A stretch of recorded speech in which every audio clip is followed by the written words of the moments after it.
Satisfy any palate with our wall of rubs and seasonings. For all your tailgating needs, visit Brooks & Collier at 813 Meridian Street or at brooksandcollier.com. An Alabama tradition for over 75 years. Roll Tide.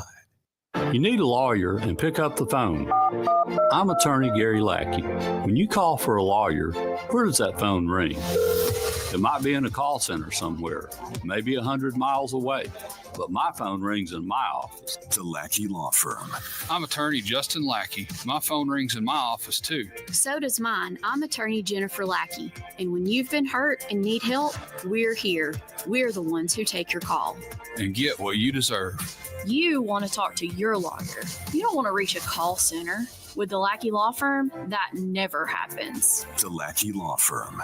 And this is the most important part. We'll treat you like family because that's exactly what we are. The Lackey Law Firm. And I'll go you one better. If you can't come to us, we'll come to you. The Lackey Law Firm. The Lackey Law Family. 1-800-4RIGHTS. No representation is made that the quality of the legal services to be performed is greater than the quality of legal services performed by other lawyers.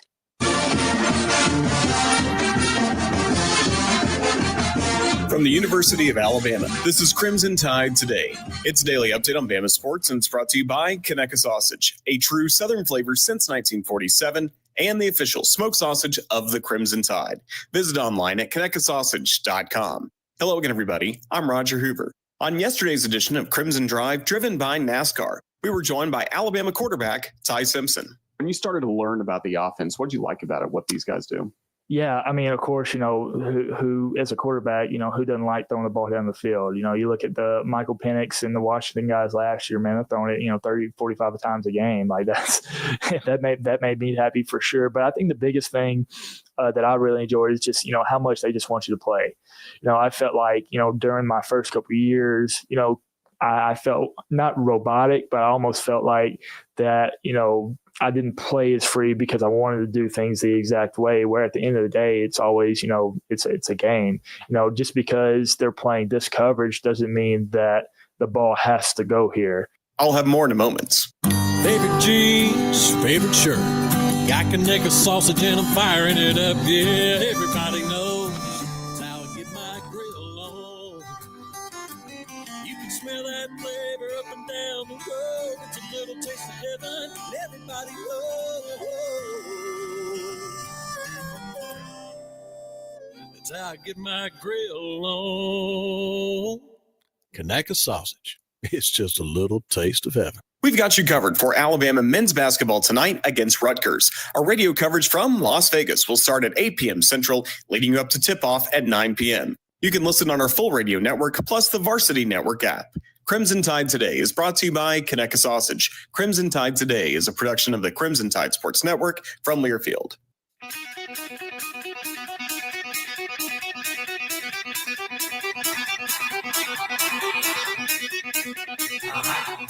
Welcome to Talkin' Ball with Scott Tyson and Drew DeArmond. Call into the Neighbors Wealth Management Hotline now, 256-576-4977. That's 256-576-4977. Now, here's Scott and Drew.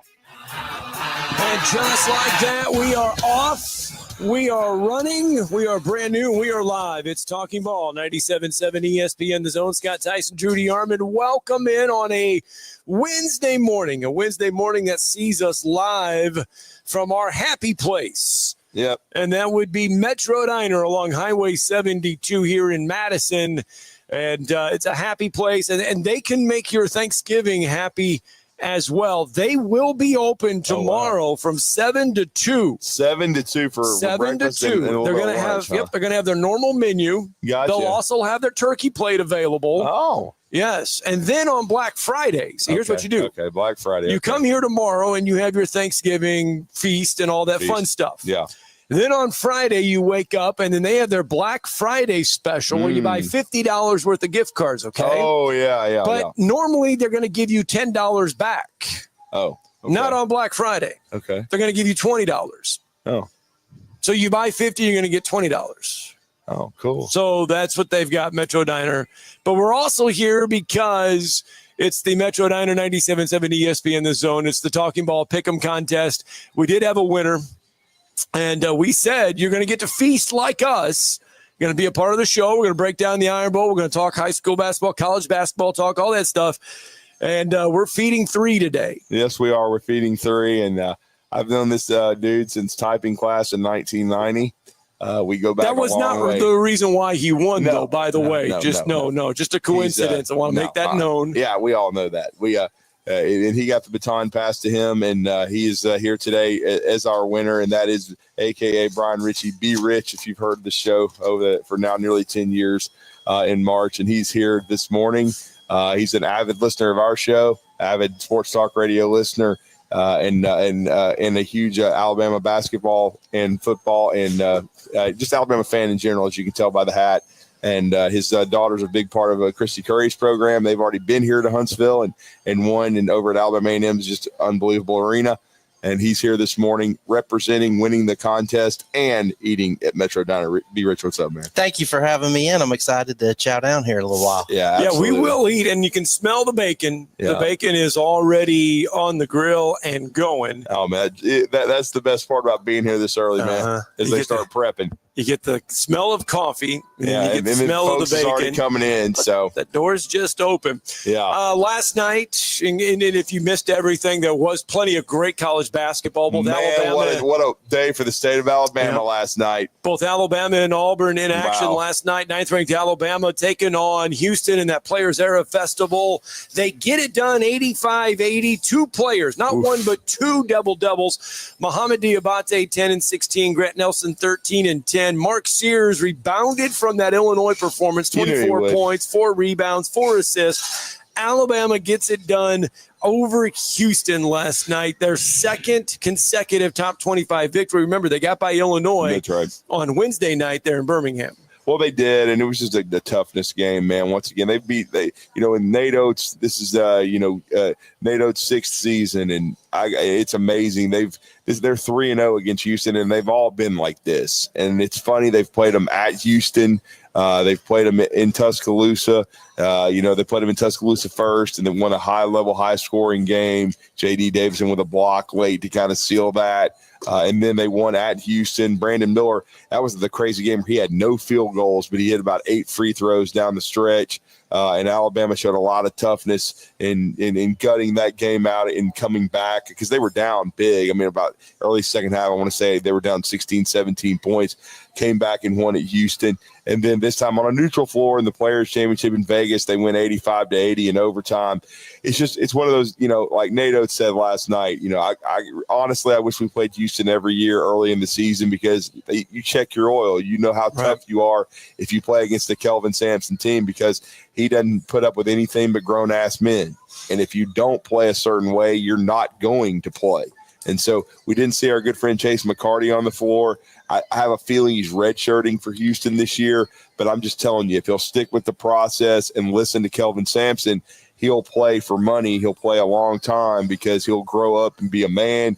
And I'm just telling you, that's a grown man's program. I mean, Kelvin Sampson, I know how it ended in Indiana, and honestly, that was probably more on Indiana than Kelvin Sampson. All the phone calls and everything they would be elite right now if he were there because he has won big, including Washington State, Oklahoma. He got Oklahoma to the Final Four. Yeah. We know that with Hollis Price and all those dudes, and so he's always won big wherever he's been. And he had to take that sabbatical after Indiana. He went to the NBA for a few years, and then came back to Houston, and they had not been really relevant. I mean, Tom Penders did okay, but really since Guy Lewis and Vice Lamajama, and now they're one of the best programs in the country. They've been to the Final Four, and if he keeps plugging away, I wouldn't be surprised if Houston could win a national championship. He's starting to get those kind of McDonald's All-American type guys now too. And he doesn't need those necessarily to win it, but he's starting to get an even higher level of player. And so I've always admired Kelvin Sampson. He was on my short list before Alabama, and Greg Byrne brilliantly hired Nate Oates, just because at that time Houston wasn't in a Power 4 league. They're in the Big 12 now, and people were, wondering, was he going to stay at Houston? But they were in the AA, they were in the American for a little bit, I believe. Yeah, but obviously they've moved up, and Kelvin's done a great job, and they've taken care of him. And then we have a great connection over there with our guy Bobby Champagne. Yeah, he's still working it. He is still working it. Working it. Miss him in the white suit, though. Yeah, speaking of working it, though, Jonai Broom was working it. But here's Nate Oates, though, after the win last night over Houston. That's the toughest, hardest playing team in America, pretty much every night out. Yeah, last 5 years, they've got more wins than anybody else in college basketball over the last 5 years for a reason. I've got a ton of respect for how hard they play, how they do it. And, without rebounding a team like that by 9, you got to have some tough guys on our team too. So, Mo got 16 rebounds, 5 offensive rebounds, for us to get 20 awards, against a team like that. And that's what, they got 16, which is a lot, and we give up too many. But, you look at second chance points, we outscored them by 2. The game was going to come down to we had to take care of the ball. We had too many turnovers, but we made up for it with our effort. Nate Oates after that win against Houston, and leading into that one, Auburn has a chance to become the 3rd SEC program to capture the Maui Invitational Championship, and they will do so later today thanks to an 85-72 win over North Carolina, a game, number 12th ranked North Carolina, in a game which Auburn never trailed, and Jonai Broom had it going on. His 4th consecutive double-double, 2nd in 2 days, 23 points, 19 boards, game-high 5 assists, and 3 blocks. It was unreal. He didn't score as much in the second half, but it's funny. He kind of controlled the game offensively in the first half, and then defensively with his shot blocking and his rebound, he controlled it in the second half. He's been the best player on the floor over in Maui. It's been pretty amazing to watch. Denver Jones done a good job running point for the most part. He and T-Hod Pettiford's been coming off the bench and being a beast. And I just got to give credit to Auburn. They've stepped up every opportunity when they've been given the chance. And they did a good job on RJ Davis. He was coming off a 30-burger when they came back against Dayton, but he didn't get anywhere close to that last night. Chad Baker-Mazara, 14 for him. Denver, I wanted to make sure he did hit double figures. He got 10. Miles Kelly, the shooter, the transfer from Georgia Tech, he had 15. Chaney Johnson he hadn't been scoring as much in this tournament, but he had pretty much his best offensive game last night, man. He played with a lot of energy defensively as well. He logged 33 minutes, had 11 points. But Pettiford, he's not afraid. He had 10 off the bench again. Made some big shots, and Auburn, I think North Carolina one time rallied and got to within 4 in the first half, but then Auburn stretched it back out, and then pretty much the whole second half kept North Carolina at more than arm's length. I got to give Auburn a lot of credit because sometimes it's tough, man, when you have an emotional win like they had against a comeback against Iowa State or another really good team. It's sometimes tough to refocus. And they did so, and they really kind of dismantled North Carolina. Broom had a double-double in the first half. He had 18 points and 10 rebounds in the first half. As you might imagine, Bruce Pearl happy with the team's performance. Having 6 guys in double figures was really, really good. The guys shared the ball, really well. North Carolina's a great offensive team. And we know they've come back from 20-point deficits before. So I thought our guys stepped up the game, the start of the second half for sure, but also started the game extremely well. That's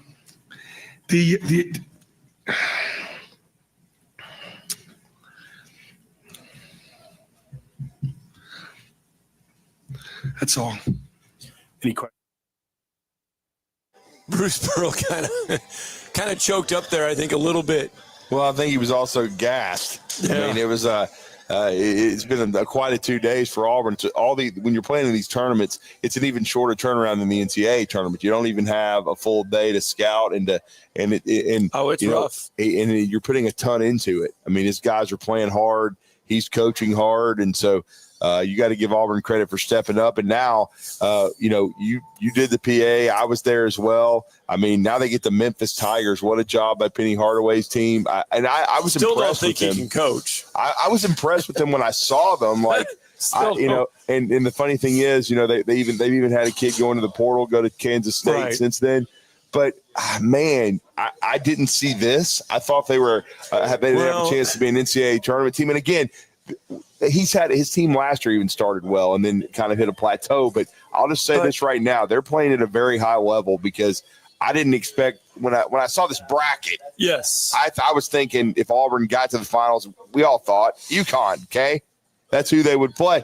UConn hadn't won a game in this tournament. UConn is imploding over there, and Dan Hurley is imploding over there. I mean, Dan Hurley has, I don't know. He is more concerned about the officials right now than he is anything else with going on over there in Mount. Well, his team's just not finishing right now. I mean, they honestly should have beaten Memphis, but they didn't give Memphis a lot of credit, and then Memphis follows it up. And we know how hard-nosed Tom Izzo's teams are. You know, if you had told me, okay, Drew, UConn's going to get upset in the first round, boy, I would have said, okay, well, the Michigan State's going to final. I would have, because I've been critical of Penny Hardaway and not been able to coach. I didn't think this team would be there, but then they step up and beat Michigan State. Now, do I think they're going to beat Auburn? No, I do not. I think Auburn's proven they're the best team down there. Now, any given day, though, a team can play well. But what a job by Memphis. They're undefeated. I watched that the game with Alabama, and you could tell they had good players. It was kind of difficult to watch, though, because of the foul situation. They didn't allow people to foul out, and so it became a very physical game. That was basically a football game in the second half. That's what Penny told his team in the huddle. I'm sitting right next to him, and he says, hey, guys, if they're not going to call the fouls, be aggressive. Learn how to play aggressive. But I'll say that. I mean, it did kind of teach them, and it taught Alabama, though, too. It taught them how to play aggressive because you knew the point of where you're going to get called for a foul. Right. So you might as well play aggressive. You might as well learn how to play aggressive. And so now that you already kind of mentioned it, but we'll have more basketball today. Auburn at 4:00 Central is going to take on Memphis. A little bit earlier today. It's a really quick turnaround, man. Whew. Noon Maui time. Yeah, noon to Maui time. Yeah. And Auburn's 8.5-point favorite in that game. That's a little bit bigger number than I thought we'd see. 8.5. What's the over under on that? 155.5. Yeah. And so Memphis is physical. Yeah, they are. And then Alabama Rutgers will be tonight at 9 once again on TBS. Rutgers is sneaky. But Antoine Petway just took care of them a few days ago. Yeah, but they do have two high-level, Ace Bailey and Dylan Harper, and I know they went to Rutgers for free. But anyway, 10 and a half. Grew up wanting to be a Scarlet Knight. Knight. I mean, and Dylan Harper's, the defense. His brother played at Rutgers, and of course, he's Ron Harper's son. Yes. So he kind of grew up around that Rutgers program. Duke certainly tried to get him.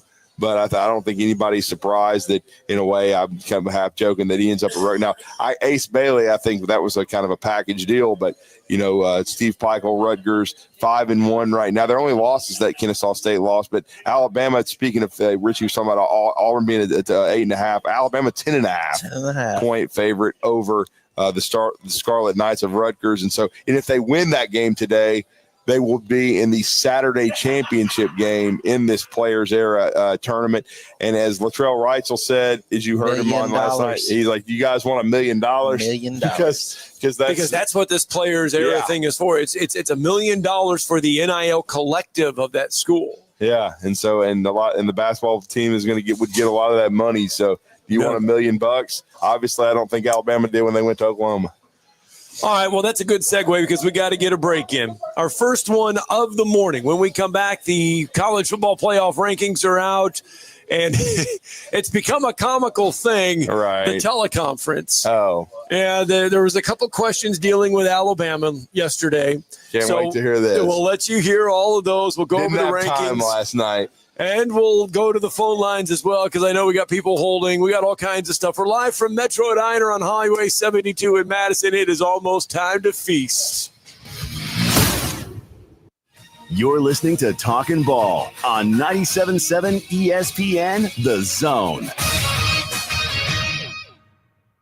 And a wreck on 127 at Cross Key Road. That's in the Owens community. in Limestone County. They reported that one with an injury, but it looks like they've gone ahead and cleared it away. We had a person struck on a bicycle on Seminole north of Governors. Apparently not a serious injury there. Snelling needs an HOA manager, a production scheduling assistant, and a way station operator. Snelling, how the area's best companies hire talent. Huntsville.snelling.com. Captain Eck in the Valley Skywatch Traffic Center. It all comes back to money. Visit our store right now at zonedeals.bigdealsmedia.net to take advantage of all the best deals in the Tennessee Valley. Or just go to our website, 977espn.com, and click on the Zone Deals logo to start saving right now. Now, as to the price. These deals won't last long, so get yours now. Zone Deals. You'll thank us later. A man who could easily afford to buy a vowel. At Mr. Sparky, we're America's on-time electrician. Flickering lights and hot switches can be annoying, but they can also signal a major problem, or worse, an electrical emergency. So play it safe and leave it to the experts at Mr. Sparky. Trust our team of professional, clean, and friendly electricians. We'll get it done right and get it done safely. You don't have to put up with any malarkey. Call 888. Independently owned and operated, licensed in the respective state or county. If hunting and outdoor recreation are your passions, it all starts with the right property. That's where I come in. I am Bo Butler with Southland Realty and Auction, a hunting and recreational land specialist and a Jackson County native who sees land through a hunter's eyes. Just as you trust your guide on a big game hunt, you can trust me to find the perfect property for you. Thinking of selling? Let me help you make your land attract buyers. Remember, Bo knows land. Call me at 256-609-0512. Hello, listeners. I want to tell you a little bit about Minuteman Press and what we have to offer our community. We specialize in paper printing and can help from designing your piece to the finished product. We print media guides for many of the athletic departments at high schools and universities around the area. We typically purchase sponsorships from these schools as well, try and help them with their fundraising. Once we have reached our new normal, we also print all types of marketing materials for you to hand out either in person, via mail, or at various trade shows and events. At Minuteman Press, we're not just putting ink on paper, we're building relationships. Sports Talk 24/7 365. Your full-time sports station. You're doing a great job. Keep up the good work. Is 97.7 ESPN The Zone. Doesn't anyone do any work around this joint anymore?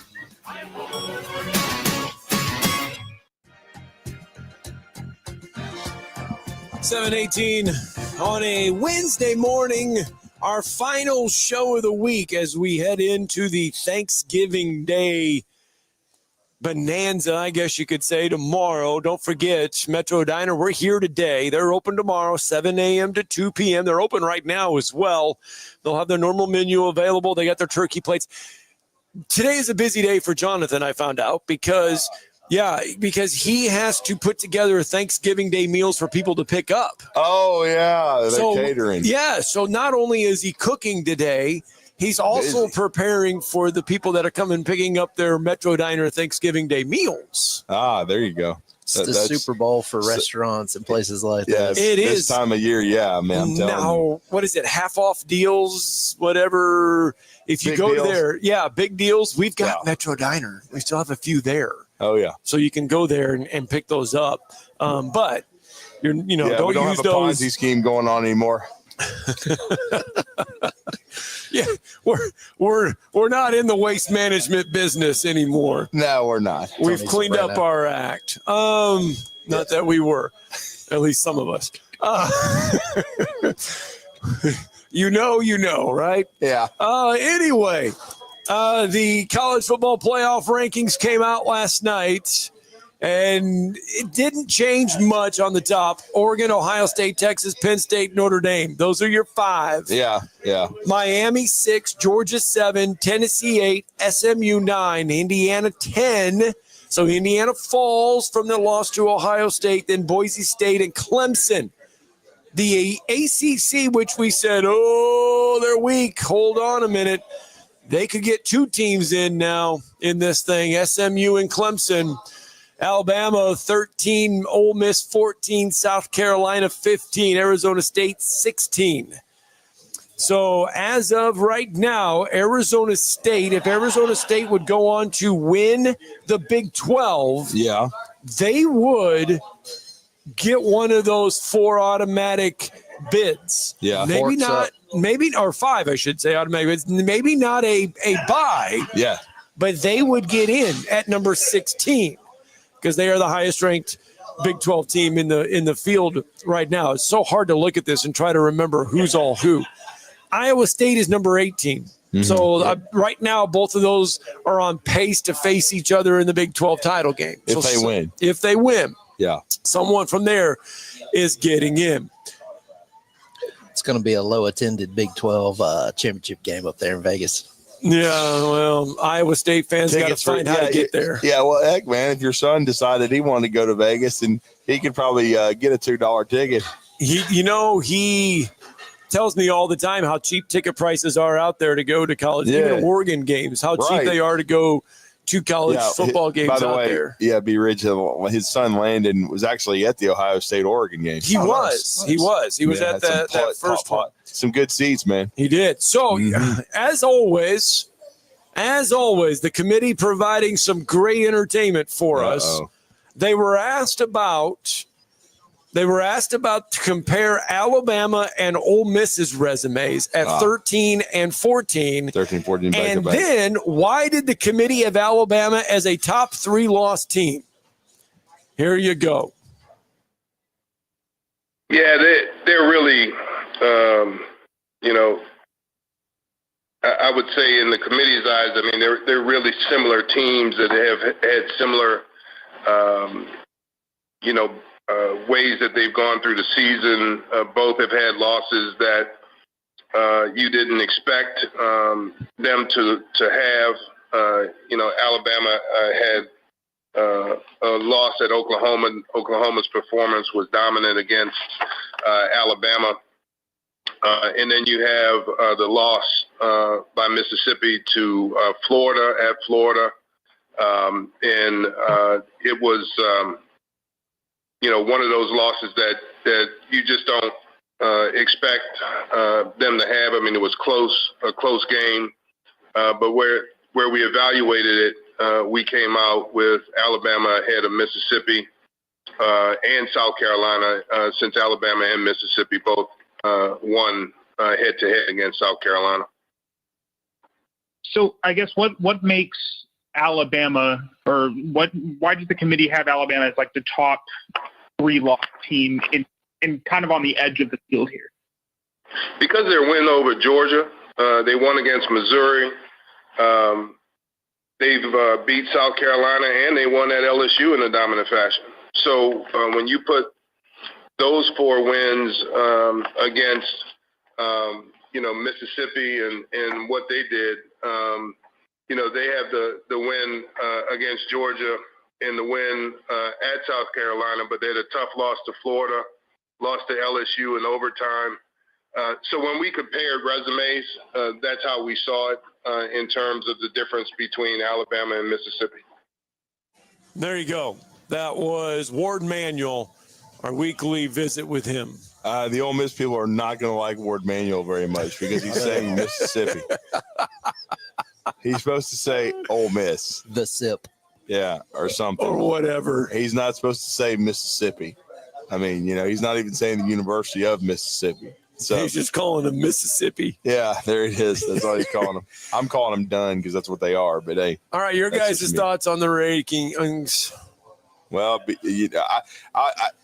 I'll just say this. I still think Alabama's going to need a lot of help. I mean, they're going to have some teams, I still think they need Texas to win, first of all, and knock Texas A&M out completely because Texas A&M's resume would not be as good as Alabama's, even with a loss to a competitive one to Notre Dame.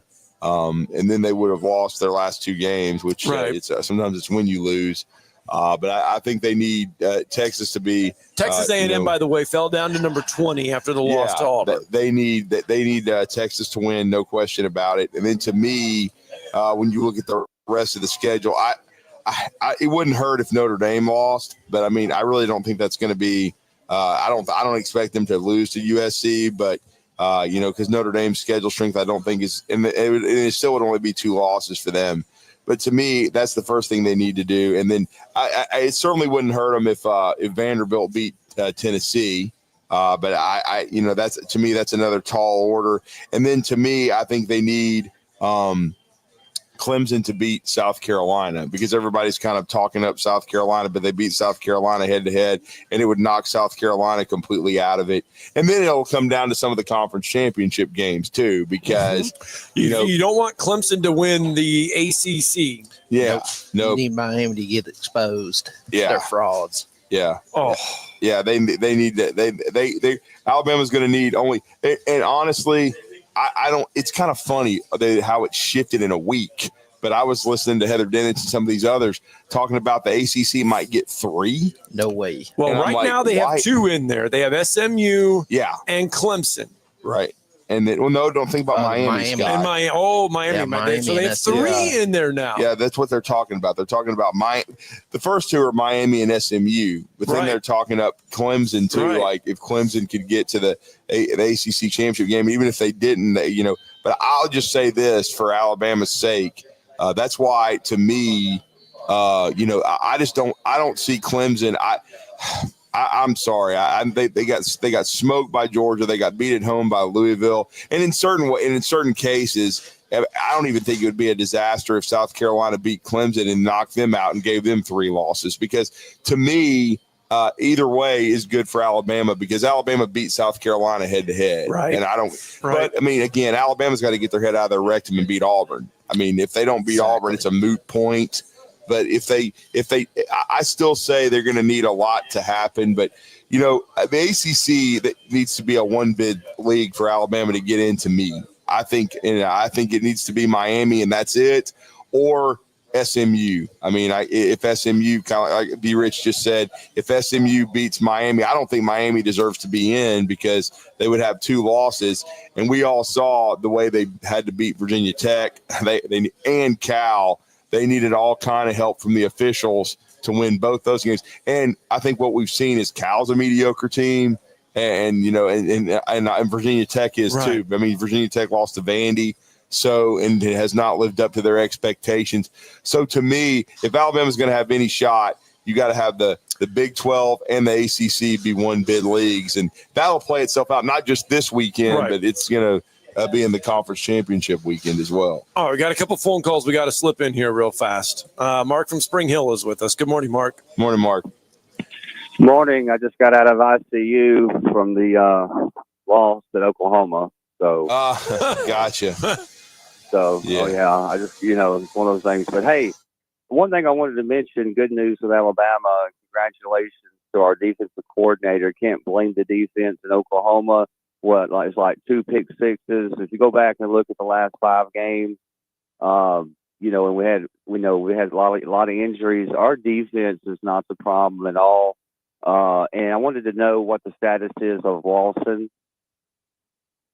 Well, Lawson is out, but I tell you what, Mark, I'm going to disagree with you there a little bit. The rushing defense Saturday in Oklahoma was a problem. For the first half. Yeah. I think they adjusted in the second half, and they would have given themselves a chance. But again, part of that too is OU didn't have to throw the football much, because they decided once it was 24-3, they're completely going to, be for the most part conservative. They threw the ball a couple times, but they knew that they didn't have to put it in the quarterback's hands as far as throwing the football. They knew they just needed to control the line of scrimmage and run it a little bit.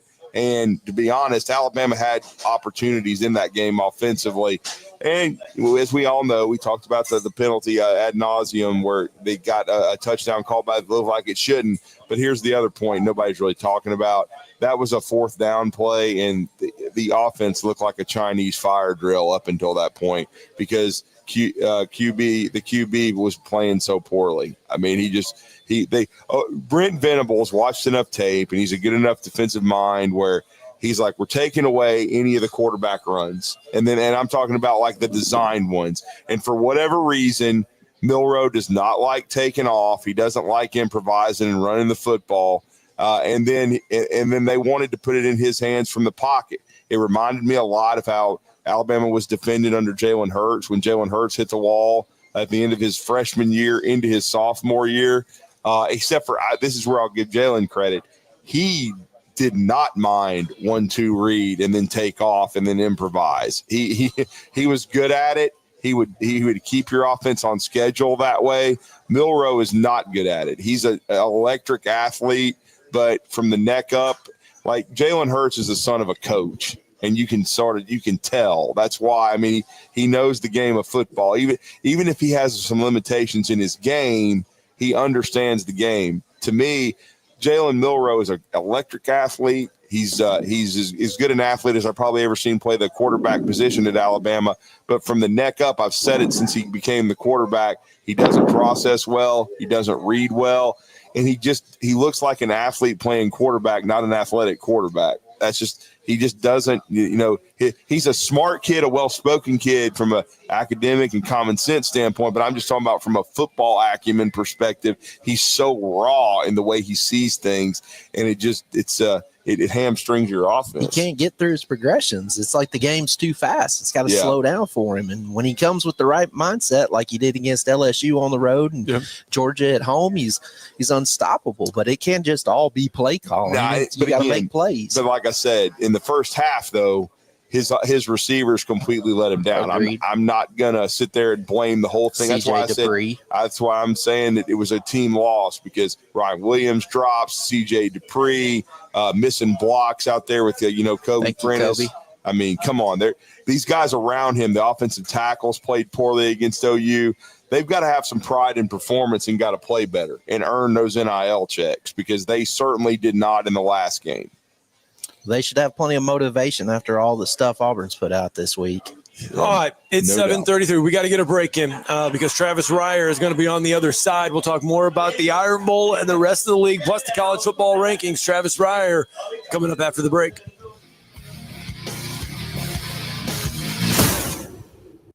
You're listening to Talkin' Ball on 97.7 ESPN, The Zone. From the Fox 54 Weather Center, I'm Chief Meteorologist Jordan Dressman. Showers and thunderstorms across the Tennessee Valley as we head into the overnight, early into your Thanksgiving. Some of those thunderstorms could be on the stronger end of the spectrum. We're talking about the threat for heavy rain and some gusty, damaging winds. That activity should be out of here by about 7 or 8 o'clock in the morning on Thanksgiving. After that, we're talking about some scattered showers through the rest of the day on Thanksgiving under a mostly cloudy or an overcast sky. Thursday night, early Friday morning, we're going to be clear and quiet across the Tennessee Valley. Temperatures drop into the lower 30s. A mostly sunny sky on Black Friday. Temperatures only climb into the mid-40s. Much the same on Saturday. We start the day in the upper 20s. Mostly sunny Saturday afternoon. Temperatures only climb into the mid and upper 40s. I'm Chief Meteorologist Jordan Dressman on your home for ESPN Radio, 97.7 ESPN The Zone. Haven't picked up anything new accident-wise. They should have that one in Limestone County, 127 at Cross Key Road in Owens. Should have that one about wrapped up. Had a pedestrian or a bicyclist hit on Seminole north of Governors, but that ended up being a non-injury.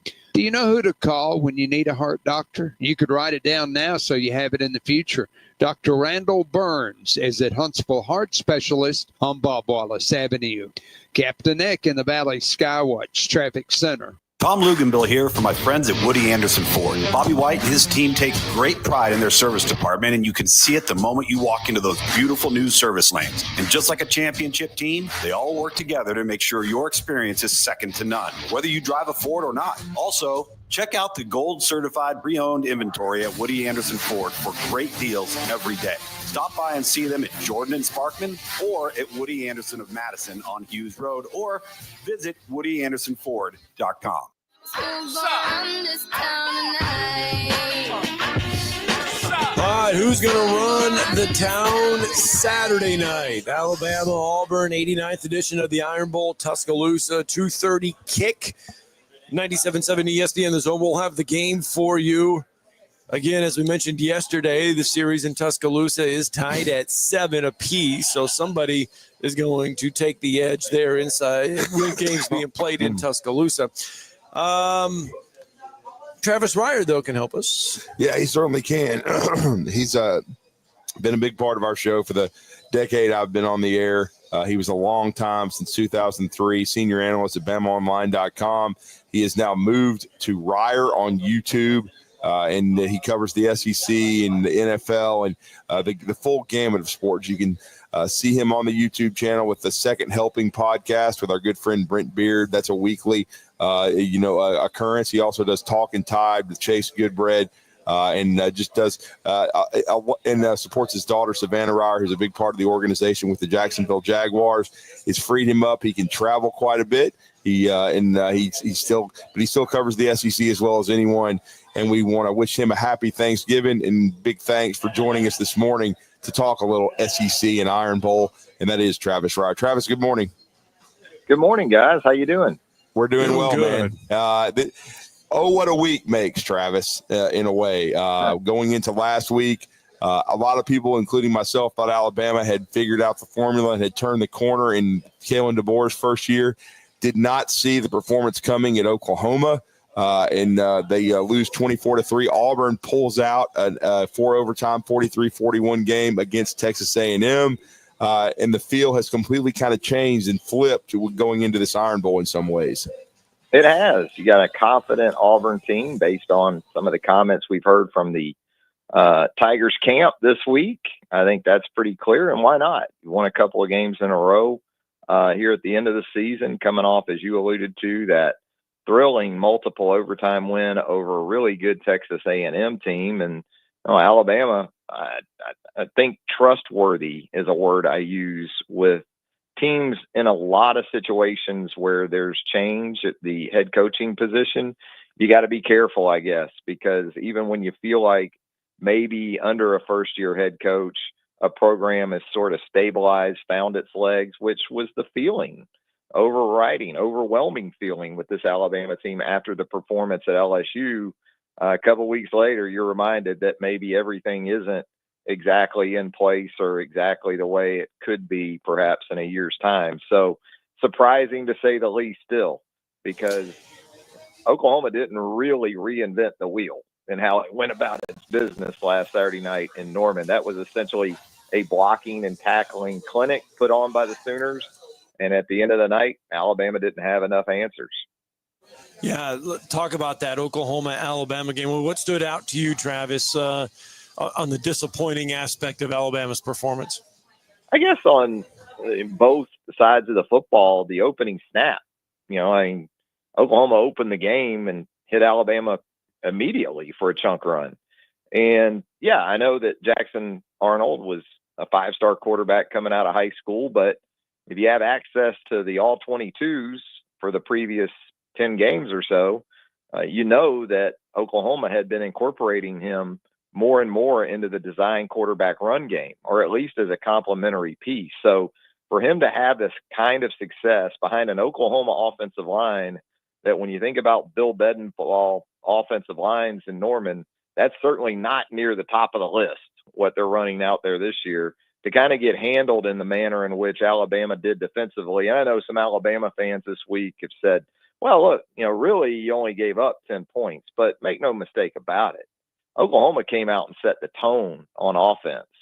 Even though it didn't immediately result in points, it was pretty clear that Oklahoma was controlling things even on that side of the ball. Now, offensively, it just felt like Alabama took the LSU plan and said, hey, let's try it again this week against an Oklahoma defense that is nothing like what LSU puts out there, especially in the front seven. And in terms of, we talked about first-year guys. Blake Baker's a first-year guy at LSU running that defense. That's not the case with Brent Venables at Oklahoma and his staff. So great linebacker play, good enough up front, controlled things in that regard as well. And then, just a catastrophic third quarter, really, for the Alabama offense with the 2 turnovers back-to-back there, including the pick 6. That was about as bad of a sequence of Alabama football. Defense included on that too, because even though you didn't have a chance with the pick 6 because Milroe didn't give you much of an attempt on the tackle, you still had a chance on the previous interception to try to get off the field, keep things limited, and you're not able to do that. So complimentary football, once again, not a friend of Alabama's, and here they are on the outside looking in. Yeah, no doubt. And then with Auburn, they managed to find a way to hold on. I mean, they got up 21-0. They were dominating Texas A&M. And I'll be honest, I hated to think that this is where it was headed. But when Mike Elko had the slip in the press conference earlier in the week, I sort of figured this was coming, that Auburn was going to be ready and that A&M was going to have a battle on its hands. Now, I'll give A&M credit for rallying and really having a great chance. It probably should have won the game in the fourth quarter. Didn't get it done, though. We've given a big shout-out to Ian Vachon, the walk-on kicker from Madison Academy, who came through, because this has been an un-Auburn-like year from a place-kicking standpoint for sure. But, Travis, Auburn getting a big win over a pretty good Texas A&M team in those overtimes. But and then finally, I guess, finding a way to beat a quality opponent, because when you look at the rest of their schedule and who they've beaten, they haven't really beaten a good football team until they got it done against A&M. Yeah, that was it for this season until perhaps maybe this Saturday. But, A&M hasn't been especially good on the road here of late, and certainly in SEC play, went to South Carolina and lost. And kind of a similar game, too, in some ways, in that got down big early to the home team. Did the same thing at Auburn on Saturday night. I'm with you. I give A&M this more so than Alabama. At least A&M showed you some chin, I thought, in that game in coming back. Now, you don't want to put yourself in that position, but, did show some resiliency, did show some grit that you might expect moving forward under Mike Elko teams, more so than Jimbo Fisher teams at Texas A&M. But, yeah, that's one A&M's probably going to kick themselves for a while about, because they did everything they needed to do to come all the way back and get an improbable road win over an Auburn team, again, that is feeling confident. Look, that's 2 weeks in a row now where if Auburn gets those type of stat lines from Thorne and Hunter and guys like Cam Coleman and those other receivers, they're going to have a great chance to win, and they did enough. That's all that matters. Speaking of not doing enough or doing enough, how about Florida and Ole Miss? Oh, boy, did Lane Kiffin lay one there in Gainesville. But you got to give Billy Napier a lot of credit. This team has fought and fought. They didn't pack it in when they could have. Billy Napier has, now we thought, man, this Florida team is going to be lucky to win maybe 3 or 4 games. They, with a win against Florida State, look out. And a massive road favorite, which you wouldn't have seen coming maybe back in late August, early September. But it kind of speaks to the ineptitude of Florida State, probably more so than even the rise that we've seen Florida on. And it hasn't just been all DJ Lagway, but there's no doubt just the vibe, the dynamics, the intangibles around that team have changed as he's continued to ascend at the quarterback position. And defensively, I don't think they're getting enough credit. I don't think even with Lagway, they do what they've done, especially the last couple of weeks, without the defense just playing at a higher and higher level, it seems like every week, to the point where Austin Armstrong, I guess, is a guy that you're hearing mentioned with the vacancy at Southern Miss in terms of the head coaching post there. So we'll see how all that plays out. But yeah, and you're seeing it on the recruiting trail too. It's been a flip week for the Gators in that regard, and taking some shots at that Florida State recruiting class with the rival going into the game this weekend. But for Billy Napier, I don't know if the entire fan base is all in with Billy, but I do know they're all in with DJ Lagway. So if that's sort of a package deal moving forward, I think they're happy to kind of roll with it for now. Yeah, they really are, no doubt. And it's been quite a turnaround for Billy Napier. And it just goes to show you that early in the year, it was a disastrous start. But in some ways, because of the transfer portal and the NIL era, you can't, judge a book by its cover. You kind of got to let it play itself out. But speaking of playing itself out, what a year for South Carolina. I don't think anybody, when we were in Dallas, Travis, back in July, would have thought that the Gamecocks would have a chance to be 9-3 and really be in the college football playoff conversation. But they are, and they're playing against Dabo Swinney and Clemson, who are very much alive in that situation as well. Clemson, a very slight favorite at home, but this is a very intriguing matchup with Clemson and South Carolina. Yeah, this feels like a matchup that fits South Carolina pretty well in terms of how this team has evolved and sort of moved into its identity, starting with that defensive front. I think both Clemson and South Carolina, though, on Saturday will feel good about those areas and those matchups. Clemson up front as well on the defensive side. But the emergence of Lenore Sellers, it's been similar in some ways to DJ Lagway. We just haven't probably talked about it enough. And, Rocket Sanders, I wondered about that addition in the offseason via the transfer portal. But he's been outstanding for South Carolina. And, South Carolina went to the upstate a couple of years ago and won in Clemson. So I don't think there's any reason to think they can't do it again. And look, in the process, maybe they do a solid for an Alabama, if they're able to knock off Clemson, because what looked to be an SEC-heavy college football playoff field there for a long time now looks like it could be multiple ACC participants. And if you're the SEC, you need to take care of business in a weekend where, the SEC has some of these ACC teams that it can essentially eliminate. Vanderbilt welcomes Tennessee on Saturday. We all know what Vanderbilt has done. They're bowl eligible. They're 6-5. They have a chance to be 400 in the league. That's exactly where everybody thought they would be in Dallas, 400, 4-4. What are the chances Tennessee can fall or Vanderbilt pulls off the upset in the Music City? Yeah, with Vanderbilt, you just wonder at this time of the year what exactly is in the tank. And with Tennessee, a couple things travel well: the run game and defense. And so it looks like a favorable matchup for Tennessee because I don't think they're going to need the passing game to deliver. But if Vanderbilt's able to put Tennessee in that type of situation and say Nico in the second half on the road, you got to pretty much go win the game for Tennessee, then obviously that shifts things in favor of the Commodores. But even last week, it was a loss, but a 7-point loss on the road. So it doesn't feel like there's necessarily, kind of easy weeks with Vanderbilt. I'll give South Carolina credit. They've been one of the few teams this year that, especially in Nashville, were able to go in there and just sort of take apart Vandy. Really, it hadn't been much of anything else from that perspective. So, it'll be a fun one for a change. And that sort of noon window Eastern, 11 a.m. Central window on Saturday is absolutely loaded. And we'll see how Tennessee responds too, because it's back to squarely everything being in the lap of Tennessee in terms of the college football playoff. And, how do they handle that? And then Texas A&M, it's back for the first time since 2011. We know how that last one ended with Texas beating Texas A&M.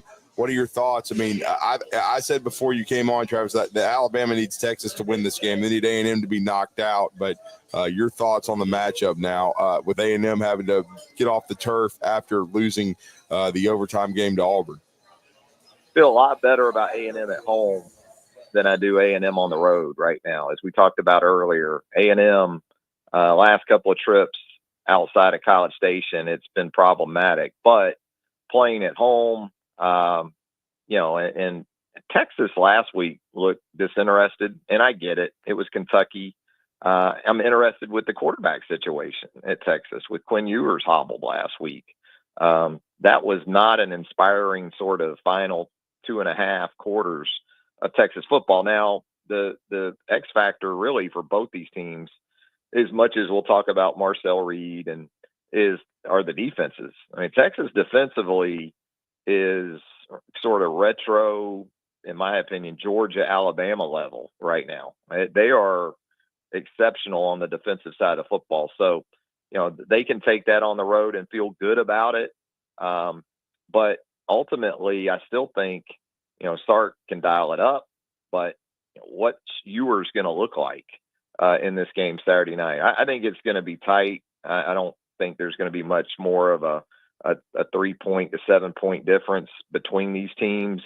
And I think A&M's defense, just like we're talking about with Texas, they didn't get off to the best start, certainly against Auburn last Saturday night, but the potential is there for them to make it tough. And look, both these offenses are missing their top options at running back, and they have been all year. So, how that plays out with these sort of secondary options in the run game, and who takes care of the football ultimately will probably decide that one. And then to circle back, Travis, who do you like in this Iron Bowl? I mean, I'm going with Alabama, but I'm certainly left to wonder: is there any lank in the tank at this point? Because hey, there are plenty of naysayers out right now where Alabama is concerned. Some, as a matter of fact, I think on that Auburn roster. And again, I get it. Boy, what they put on tape against Oklahoma isn't going to strike fear in anyone, even a team that's sub 500. And at the end of the day, this is an Alabama team that's lost to 2 5-loss teams. So this isn't that Alabama. And so if you go as far as to say, well, these games in Tuscaloosa haven't really been competitive other than 2010. And even that game was 24-3 Alabama at one point.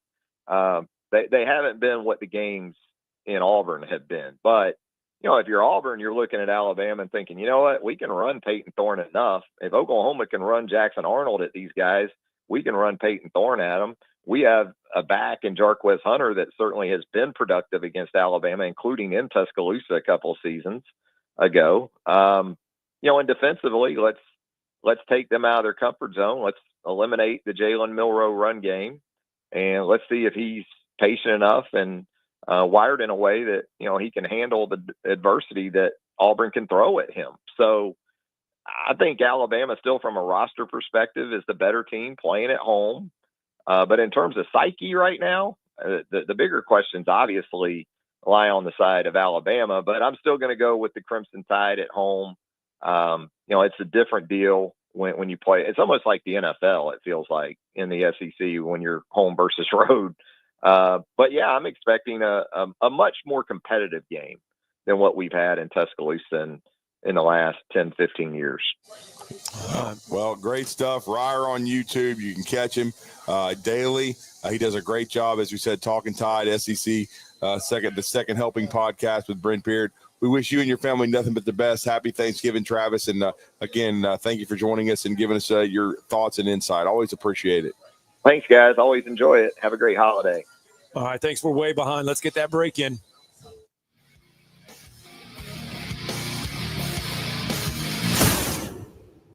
You're listening to Talkin' Ball on 97.7 ESPN, The Zone. Not seeing anything problem-wise, checking things out this morning, but we are seeing a lighter than normal traffic load, so that's kind of helping out to keep everybody safe. That one wreck in Limestone County, 127 at Cross Key Road, should be about ready to clear. Maybe gone already. Look for the possibility of paving in Madison, Hughes Road north of Madison Boulevard today. Cooler temps are here. Don't get caught without heat. D&L Refrigeration can check that system before it's too late. With discounts for military, law enforcement, and seniors. D&L 256-652-1207. State license 08091. Captain Nick in the Valley Skywatch Traffic Center. From heirloom diamonds to contemporary jewels, Loring & Company is the place to find something truly special. Whether shopping for a diamond ring for that once-in-a-lifetime occasion or marking a milestone birthday or personal achievement with a Rolex watch, you'll find just the thing in our edit of the world's most sought-after brands, including David Yurman, Roberto Coin, Marco Bicego, and Fopay. Expect a treasure trove of the world's most unique, even breathtaking earrings, rings, necklaces, and bracelets, making choosing just one piece a challenge in itself. Loring & Company Jewelers on Airport Road.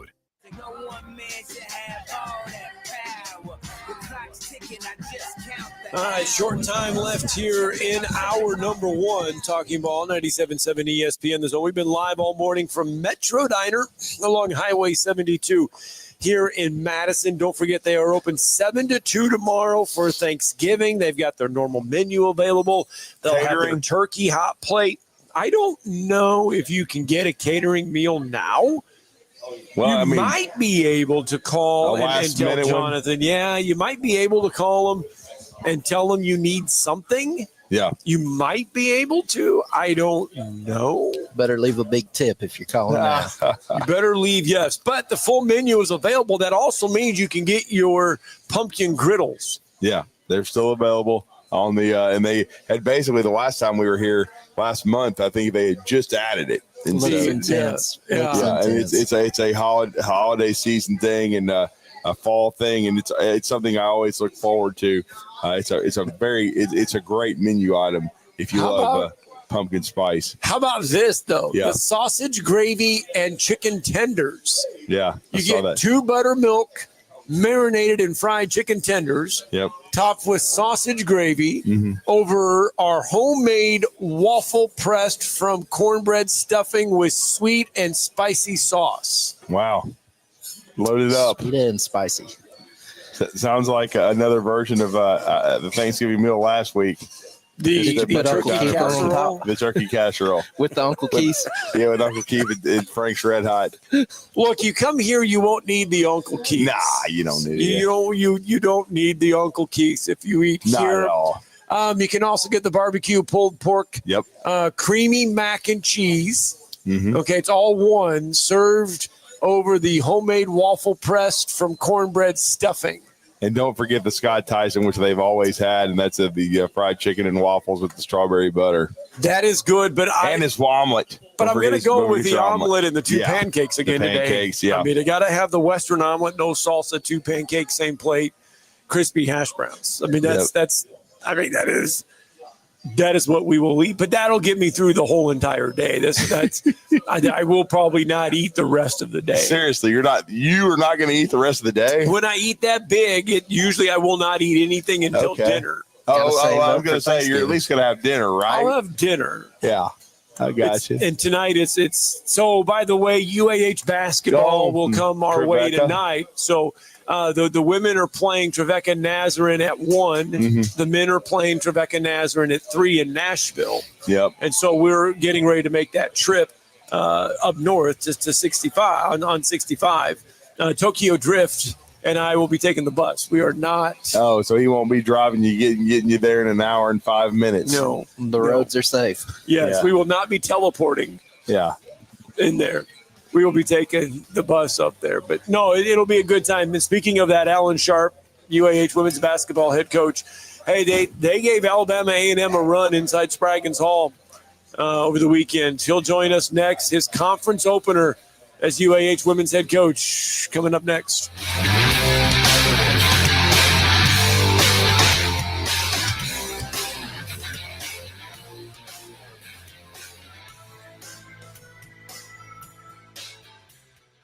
This is Brent Musburger's VSiN Action Update on 97.7 ESPN The Zone. This Action Update is brought to you by G-Bank. Earn cashback rewards on every eligible gaming transaction. VSiN.com/GBank. Top 45 football this week on Thursday. Number 20, Tulane by 14.5 against Memphis. Saturday, number 2, Ohio State by 21 against Michigan. Number 11, Tennessee by 10.5 at Vanderbilt. Number 17, Clemson by 2.5 against number 18, South Carolina. Number 25, Illinois is a 7.5-point favorite at Northwestern. Number 6, Notre Dame by 7.5 at USC. Number 7, Alabama by 11.5 against Auburn. Number 21, Arizona State's a 9.5-point favorite at Arizona. Number 5, Indiana by 29.5 against Purdue. Number 3, Texas, a 6-point favorite at number 15, Texas A&M. That's the VSiN Action Update on 97.7 ESPN The Zone. I'm Chuck Sanders. WCZN, Union Grove, Huntsville, Alabama. 97.7 ESPN The Zone. SportsMed is the official team physicians of the Rocket City Trash Pandas. And if the pros trust SportsMed, you can too. SportsMed provides every service you might need for complete orthopedic care, specializing in orthopedic surgery, sports medicine, joint replacement, spine surgery, neurosurgery, and podiatry. And they offer their own brace shop, in-house full-body MRI, physical therapy, walk-in clinic, and so much more. 4 locations and on the web at sportsmedalabama.com. This hour brought to you by SportsMed Orthopedic and Spine Center. Online at sportsmedalabama.com.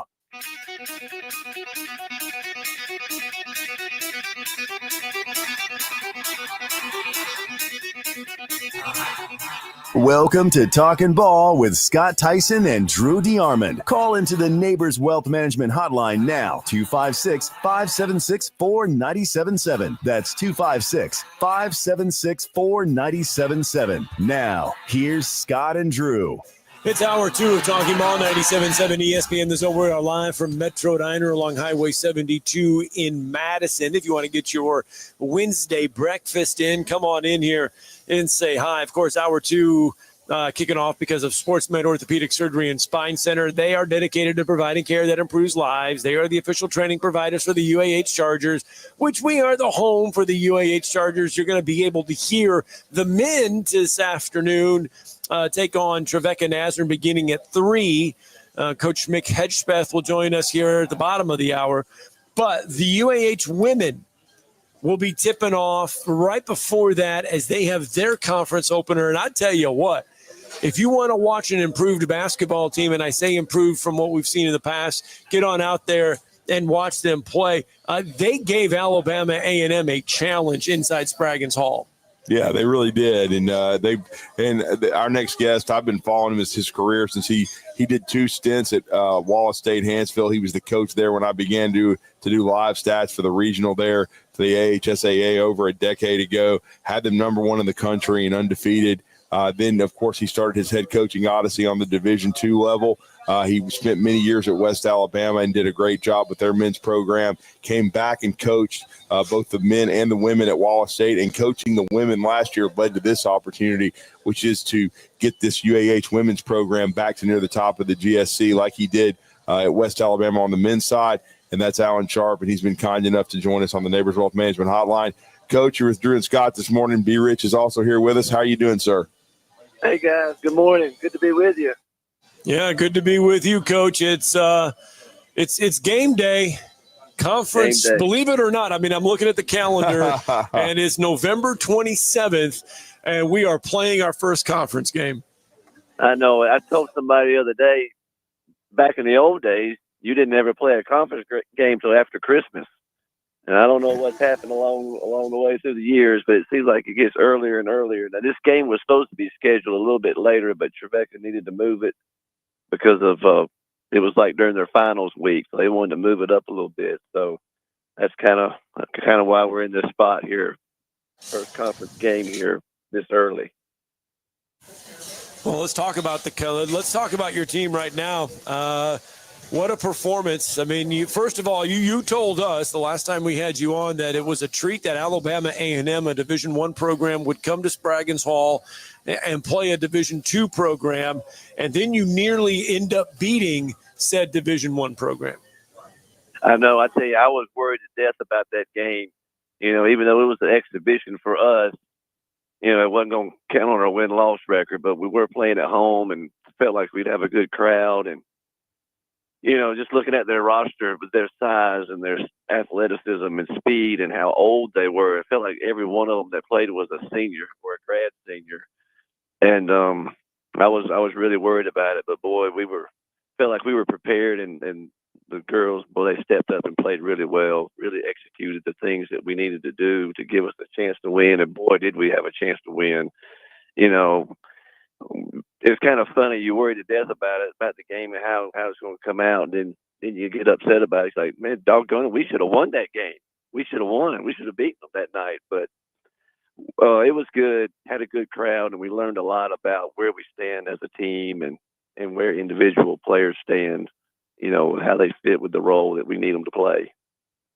And, Coach, I know it's a little bit unusual to have a second exhibition game after seeing your team play 3 games that do count on the schedule, but talk about how that kind of worked out where you end up playing a second exhibition game to kind of it's almost like, okay, you play 3 games, you're 2-1, you've seen your team on the court and how they reacted in a real game environment. But talk about getting a chance to get to watch them play against a Division I program, and then is it another measuring stick? How do you kind of evaluate it when you play an exhibition like that? I know it is. It's in a way it's unfortunate that we have to play it, you know, after the regular season has started. But you know, Alabama A&M, they count it as a regular game, so And this deal was kind of put in place before I got the job. It may have been a 2-year contract. And so they kind of set the date before I got the job. So it kind of fell where it fell, and we couldn't do anything about it. So, and obviously we don't want to count it with them being a Division I. So it's an exhibition. So we just go with it, with where it was set. But we just treat it like a 40-minute practice. You know, there's no way we could stimulate their size and athleticism in practice. And what a great opportunity to have a 40-minute practice in there that doesn't count on your win-loss record. And, you know, I told somebody, like, we're not going to play anyone like that the rest of the year. Now, obviously, there's some other good teams, really good teams in the Gulf South, but we won't see anything like that with the size and athleticism. And, you know, we had an injury before we went into that game with Elise Hughes. She didn't play. She's probably our best athlete, so we played small. And I'll be dog, we ended up beating them on the glass and had a chance to win the ball game. Coach, talk about Mia Hollingsworth for a minute, a freshman guard for you. I mean, all she's doing is being the second leading scorer, averaging over 11 points a game. I mean, a freshman coming in, you knew you were going to have to get some points somewhere from some people that hadn't maybe played before or getting used to the game. Mia Hollingsworth is delivering right now. You know, what a story. You know, I had her signed to come to play for us at Wallace State, and it kind of just fell in our lap. She was going to actually go to Wallace State and play golf, and nobody really recruited her. And so she was coming to Wallace to play golf, and I was thinking, well, yeah, we'll get her to play basketball too. And then this thing happened with the job, and you know, shooters are really, really hard to come by, or should I say makers. Like, they're really, really hard to come by. And I just felt like with the roster that we had, the opportunity to bring someone that shoots the basketball the way she does, you know, we had to take advantage of it. Now, I felt like she could help us, but I had no idea that she would help us this early, the way she's been playing. But it just shows you, like, you know, we're playing basketball. You know, this is not track and field. You have to have skill. You have to have people that can dribble, pass, and shoot. And she's a freshman, and she's got some limitations on bouncing the ball, but her ability to shoot it, you know, we got to have her on the floor. So she's got a really, really bright future here at UAH, playing the way she is now, this early in her freshman year. She's got a really bright future. Ivy Maddox is on the way as well. She just hadn't quite found the confidence yet, but she shoots it as well as Mia does. So the future's bright with those two coming up. No question. And Coach, I know you've been around our state for a long time, and you've coached on the junior college level. We talked about your time at West Alabama. And then as you got into the women's side of it last year, coaching the team at Wallace, you've studied the game from both sides, both the men's and the women's. There's the one good thing about what you're trying to build now at UAH. There's so much good girls basketball in North Alabama. You just talked about being able to get Mia Hollingsworth from Jasper. That's a little bit outside that blueprint, but still Jasper's got a really good program. There's a lot of great girls basketball on this side of the state. There is, and it's something we're going to keep an eye on, and we're going to work it hard. You know, you want to do the best you can to get the girls that are in state. Obviously, that brings interest and enthusiasm and a crowd to your games. And we're going to work the high school ranks hard. We'll also work the transfer portal hard. You know, there may be kids that are from the area that went off and played Division I, and for some reason they want to come back and play closer to home. So that's important. You know, I love my time at West Alabama, but it's a lot easier to recruit to Huntsville than it is Livingston. And, it kind of sells itself, and we're going to take advantage of it. Like, let's be honest, like, you can coach your heart and soul out all you want, but if you don't have good players, like, you're not going to be able to get it done. So we understand how important the recruiting is. Coach Alan Sharp, head coach of the UAH women's basketball program, joining us on the Neighbors Wealth Management Hotline. Coach, I don't know much about Trevecca Nazarene on the women's side, and I'm sorry. I mean, what do you know Obviously, you've probably have broken down the film and studied all the X's and O's. What can you tell us about Trevecca? Yeah, I think they're 2-3 right now, and obviously it's their first conference game along with us. The thing about it is basketball is a funny game, and you can prepare all week and be ready and have the girls ready and the mindset right, but sometimes the ball bounces crazy ways sometimes, and so you never know. Going on the road, first conference game, what kind of crowd are they going to have? They might have a really good crowd, but the hay's in the barn. We've done the work the last 3 days. They have one girl that can really shoot the ball. They have decent size in the post. They really go to the offensive glass. But it's nothing, we're not too bogged down in the opponent. And every coach does it a little differently. You have a scouting report, but oftentimes we don't dig too deep into the scouting report. Our work's kind of done, regardless of what they run or how they play. All that stuff has been taken care of during the week in practice. So we just need to wake up. Let's make sure we can get them all to the bus with an early tip. Let's wake up. Let's get to the bus, and let's have good energy and enthusiasm when we go in there to get that warm up going and be ready to go.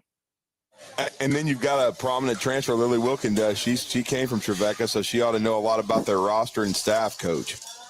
Yeah. Boy, what a blessing it was to get her. And she just kind of fell in our lap there after I'd gotten the job, and she's turned out to be she very well is our most important player. She does a lot of things for us. She can score it, she can bounce it, she can defend the other team's best player, she rebounds it. She probably is our most important player, and we're really thankful that she came our way, and I'm sure she's excited. I hope she's not nervous. I hope she doesn't press too hard, but I'm sure she's excited about going back and playing at Trevecca. Well, Coach, congratulations. You did hold Deion Sanders' daughter to just 6 points the other night. I'm going to tell you what, she hadn't made a three all year, and if she makes one or two against us, I was not happy about that. Oh, well, Coach, best of luck today in that game with Trevecca Nazarene, the conference opener for the UAH Chargers. Does it feel good, though, to be back in the Gulf South Conference, getting ready to make some of those familiar road trips? This is a new one, though, because Trevecca, this is their first year in the Gulf South, but going to start making some of those familiar treks.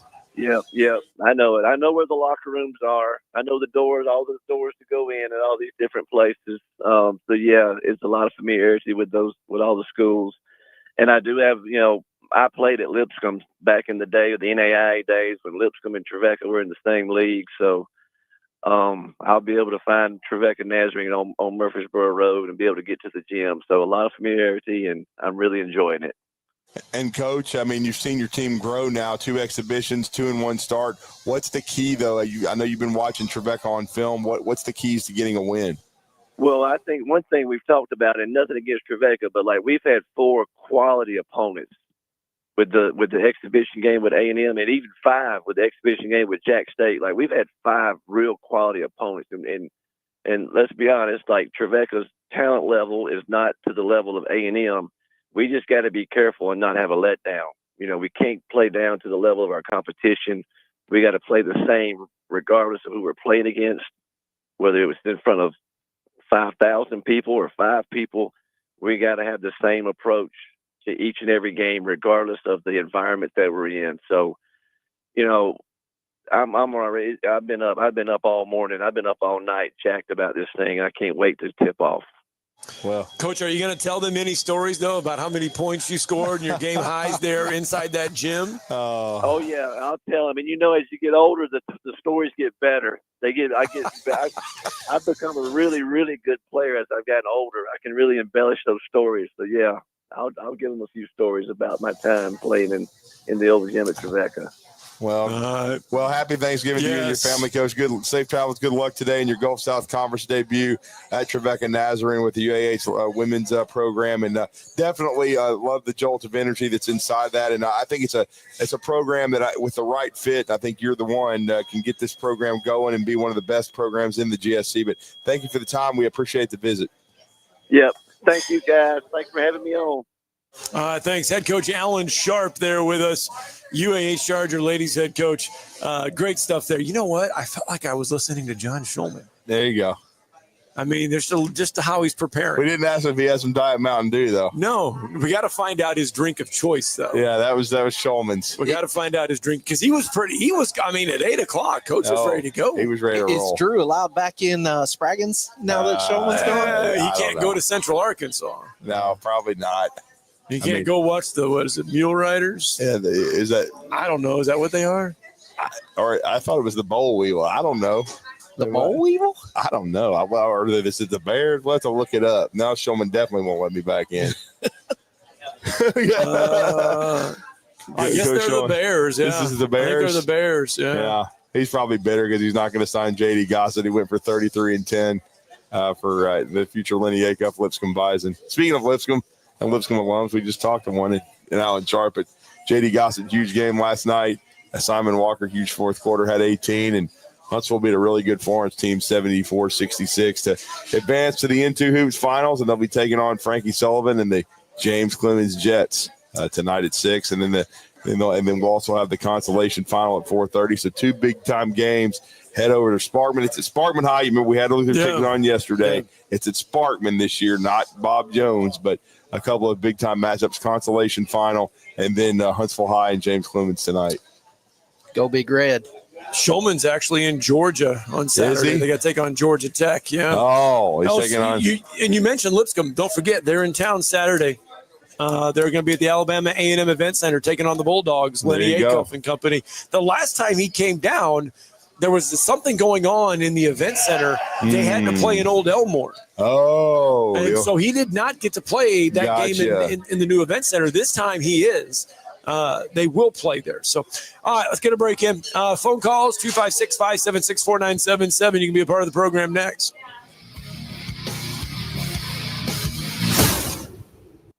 You're listening to Talkin' Ball on 97.7 ESPN, The Zone.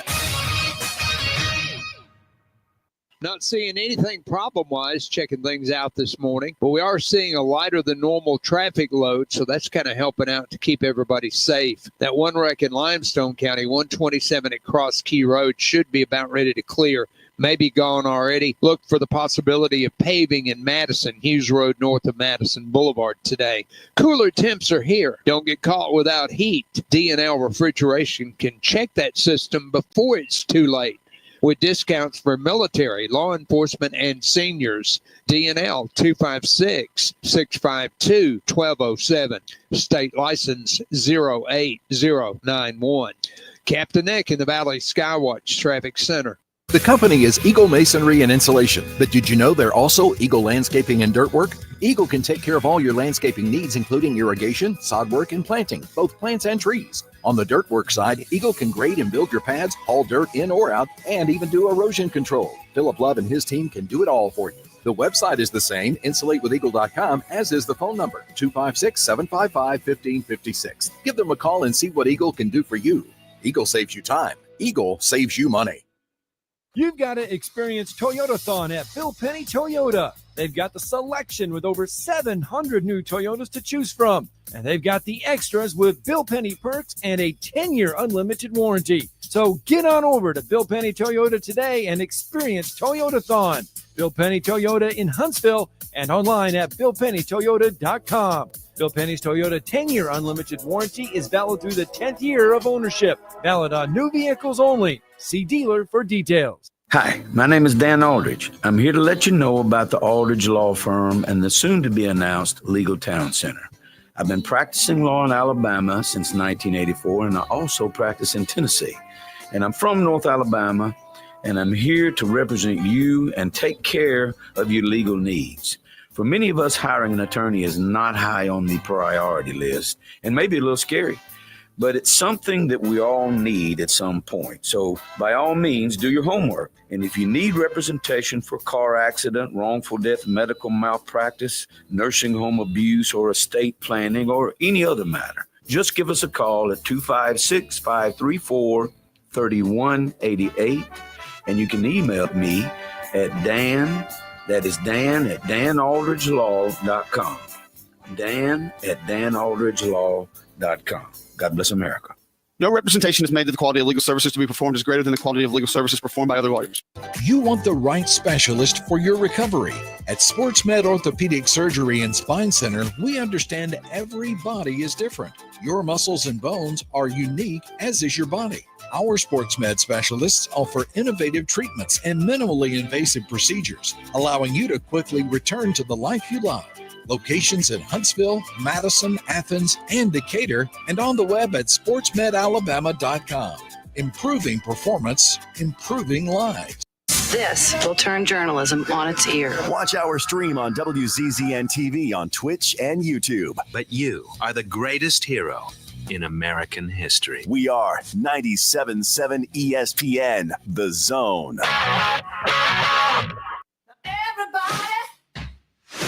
Have you heard? If you're in the game, then Stokes the word. Little Billy Squire bringing us back, 8:21 on a Wednesday morning, live from, almost forgot the day, live from Metro Diner along Highway 72 in Madison. Let's go out to the phone lines. Wolverine Dan with us this morning. Good morning, sir. Good morning, Dan. Happy Thanksgiving. Well, happy Thanksgiving to both you guys. My wife and I frequent that restaurant a lot. At breakfast, they'll serve it all day long. They got That's right. The Bissell is what we go to, and we share it. It's that big enough for both of us. But, it comes with hash browns, 2 types of sausage, bacon. It comes with scrambled, any kind of egg you want it cooked, and they can upgrade your hash browns with some nice green peppers in it, red peppers, and a little bit of cheese in it possibly. And then it tops off with a pancake. And you can upgrade your pancake to a cinnamon pecan pancake, which is like a cinnamon roll with pecans on top of the nice white glazed frosting. It's all good. It's all good. It's hard to not find something on this menu here that is not worth trying. Yeah, if you can't find a good meal at that place, then you ain't looking. Because everything they have is great, but that Bissell is really a go-to that we love. Anyway, thinking about your game coming up and our game, I think our game has a better chance of getting the beat down. I think all those years of we're winning, and this team is stacked pretty good with the portal and whatnot and spending money, NIL. I think Ohio State, and it's at home and it's really loud there. Indiana found out about that last week, and Indiana was actually is better than us. And so, you know what? That's almost 21 points. God, I hate to say it, but I think they might cover that. Now, when it comes to Alabama, you hit the nail on the head, Drew, when he cut the Milrose. You look at Tom Brady from the neck up, and look at Milroe from the neck up, but look from the neck down, Tom Brady and Milroe. Milroe's an athlete. He's built like a Greek god, but Tom Brady's not. But from the shoulders up, I don't think there's a better quarterback that ever played the game as far as smarts. Don't you agree? Well, he's definitely up there, along with the Joe Montanas of the world, even Mahomes, because Mahomes, I know you're not a big fan of Mahomes because he's a Chief, but he's just all of them from the neck up. They're so competitive. They have that clutch gene. Certainly Tom had it. He had it even. And the funny thing about Tom is people, it's been talked about ad nauseum, but he really was a late bloomer because he wasn't a 5-star coming out of high school. Then he had to wait his turn and rotate with Drew Henson at Michigan. He was a 6th-round pick. He wasn't even considered their quarterback of the future. But when Bledsoe got hurt, he was ready to roll because of his preparation and his makeup. I mean, again, it's funny, but he's not the most physically gifted guy, but he has an unbelievable competitive drive. He has an unbelievable, will to prepare. And I think it worked out, too. He went to the right organization in the NFL with a Hall of Fame head coach, a really good supporting cast and a good infrastructure, but he helped raise that level as well. And so, yeah, Tom Brady, he's on another level as far as that goes, man. It's kind of funny when you look at the Terry Bradshaws of the world. I know he was the number 1 overall pick, but he didn't even get a ton of, like, a lot of people disrespected him early in his career. But, Tom Brady, Joe Montana was a 3rd-round pick. It's one of those things where sometimes the guys that maybe are a little overlooked, because Joe was kind of overlooked even at Notre Dame, that 2 of the greatest of all time weren't considered the bluest of the blue chips coming out of college, but they're probably the 2 best quarterbacks in NFL history when you just go back and look at their body of work. Well, with that said, real quick, 2 more quick things. With Milroe, so that leads me to this. If Milroe can have that game where he can use the head from the shoulders up, they'll be successful. I think Alabama definitely has to win the game, first off, period. Second off, I think Bama's going to have to really make a statement. I think just winning might not be enough for them to get in the playoffs, but I think they really have to blow out Auburn, which it could happen. And if that happens, then there's a very good possibility they get in the playoffs. But my second and my last statement is that we don't have to worry about that when it comes to the Lions. Lions are for real. I am the turkey legs out. I'm ready to start doing some whooping on a bear, and that's what's going to happen. I'm telling you guys, this team's the real deal, and get the real coach, real general manager, probably the owner. The daughter's actually stepping up, the owner, and doing what her daddy never would do. So with that said, happy Thanksgiving to all, and I recommend all y'all watch the Lions put a whooping on the Bears, and go blue. See you later. Thank you, Dan. Thanks, Wolverine Dan. All right, let's stay on the phone lines as well. Let's bring in Pat from Tuscaloosa. Good morning, Pat. Good morning, Pat. Hey, morning, guys. Hey, Drew, is the definition of insanity doing the same thing 17 times with pitiful results? That running Milroe 17 times. Is this OC lost his ever-loving mind? That I want him fired, the O-line coach fired, the DC fired, and I definitely am not starting QB1 against Auburn. Are you saying you would start Ty Simpson against Auburn? Absolutely. It's not going to happen. I mean, I don't see that. But I'm just saying that's what I would do. I'm not going to throw in there when he's never started a game and put him in the Iron Bowl. That's a recipe for disaster. It reminds me of when A.J. McCarron had to come in, and we know how good a football player A.J. McCarron was first and foremost. He's really honestly underrated in his career, but when he had to come in for an injured Greg McElroy, it was not pretty. And he had Julio Jones. So and a much better supporting cast. Yeah. Look, I'm hearing from some powers that Milroe is paying players for their loyalty, and like Coach Saban said, you pay the wrong people, you're not accomplishing anything. I don't know if that's true or not, but that came from some powers that be that are supposed to be in the know, and I don't like it. I think this is I can't explain what happened at LSU and then go to Norman and lay an egg. It doesn't make any sense. Something is wrong with this team, guys.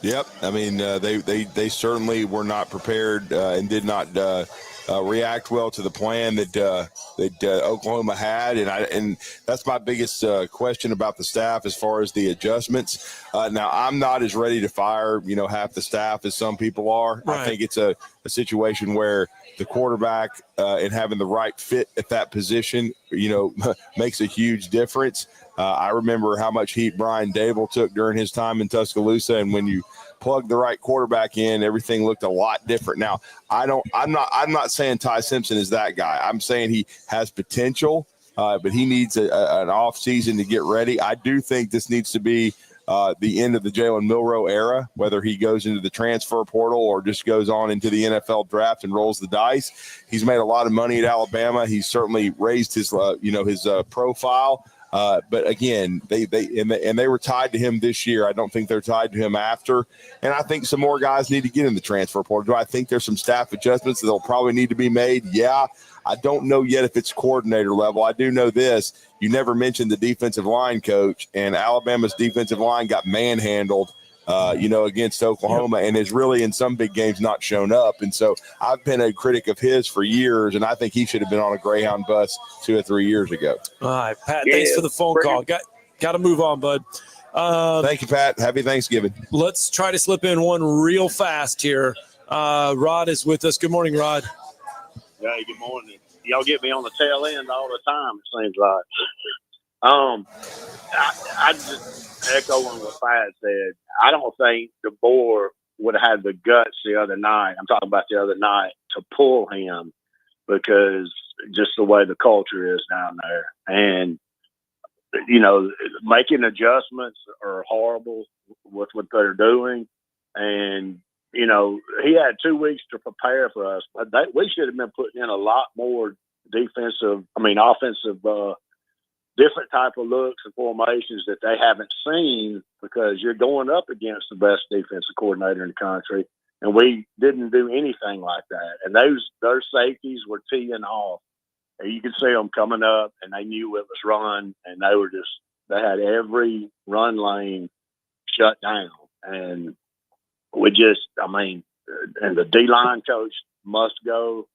And if he's not willing to make any, changes, and he's going to be like Mike Shula where you don't want to fire any of his friends, that he's just pissing in the wind. And this is, it needs to be done. It needs to be done. And this culture of letting these kids talk, and it needs to be like how Coach Saban had it. Nobody talks, even the assistants. I think so, because they get out there and they say these dumb things like Jahad Campbell was saying, if they're not with us, this, and this, and, talking stuff that people want to hear, but then we go out and lay an egg like that. That was embarrassing to the whole state of Alabama. And I hope that he has enough guts to, make changes and everything. If Milroe has a bad game in the first quarter, pull him. Because I believe, I just don't think he can make good decisions back there. And they're reading one side of the field, and that's what he's doing. He's going to one receiver regardless. What do y'all think? Well, there's going to have to be some adjustments made. There always are during transitions, Rod. And again, the funny thing is, I know people have talked about the transition between Coach Saban, including myself, when it was made, and it looked like the culture was strong. But there's always going to be bumps in the road. I thought that I didn't think the Vandy game was catastrophic. It's just one of those things. It's a learning process under a new staff. This was the first one that kind of shook everything, and we'll see what these guys and this staff and these kids are made of. But I expect Kellen DeBoer. He has the record he has for a reason. I know he hasn't been in the SEC. Nick Saban wasn't in the SEC before. Look, man, nobody knew who Nick Saban was when he basically came from Michigan State to LSU and awakened a giant. Nobody knew. And so, and Kellen DeBoer, until he got to Washington, nobody knew a whole lot about him. I'm gonna let the guy make his changes. I think he needs to mold this program in his image. I love Nick Saban. I love Coach Bryant. I love the history of Alabama football. But that's not what this is about. We don't need to be going back. Well, Coach Saban did it this way. That's what puts you in a rut. And you never, if you don't change, when you keep looking about what happened before. Hey, this is the transfer portal NIL era. It's different, and that's why a lot of reason Coach Saban took a step away from it. You've got to take a step ahead. And he's 8-3. He's not 3-8. They lost to Oklahoma, who's 6-5. They're not 1-11. And he lost to it. You said yourself a great defensive mind. Yes. It's called, pick it up, beat Auburn, and then start making the adjustments to be better. All right, Ron. Hey, dude, we are up against a break. We got to get it in. We got Nick Hedgespeth coming with us on the other side. UAH head basketball coach. Going to talk a little Charger basketball coming up next.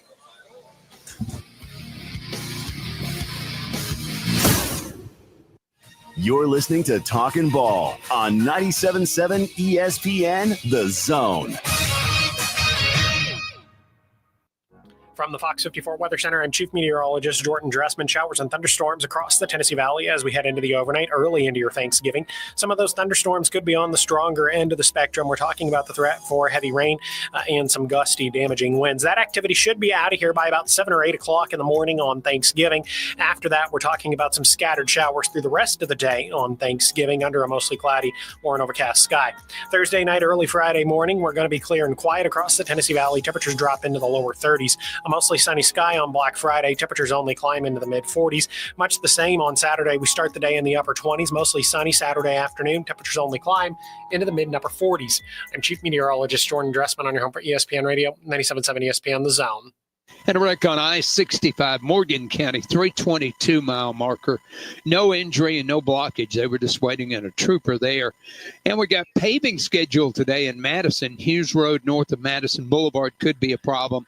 We'll keep an eye on that one and try to keep you updated with it. The end of the year is coming soon. Snelling can help with admin, business support, and accounting. Snelling, how the area's best companies hire talent. Huntsville.snelling.com.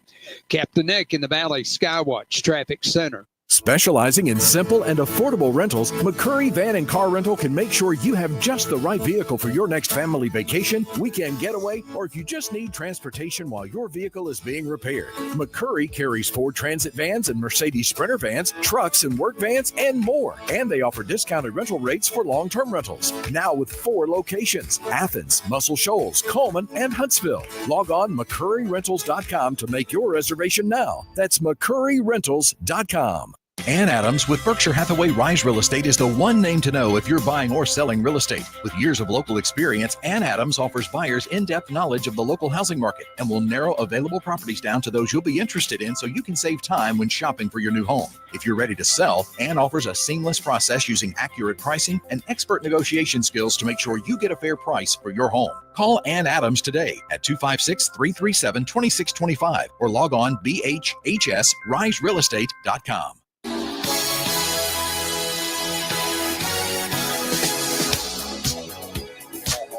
8:37 on a Wednesday morning. We are live once again from Metro Diner along Highway 72 here in Madison. And we are about 20 minutes away from enjoying our breakfast. Don't forget, yep, they're open tomorrow from 7 to 2 on Thanksgiving Day. So if you need a meal, head on out here to Metro Diner, visit with Jonathan and the gang. They will take very, very good care of you.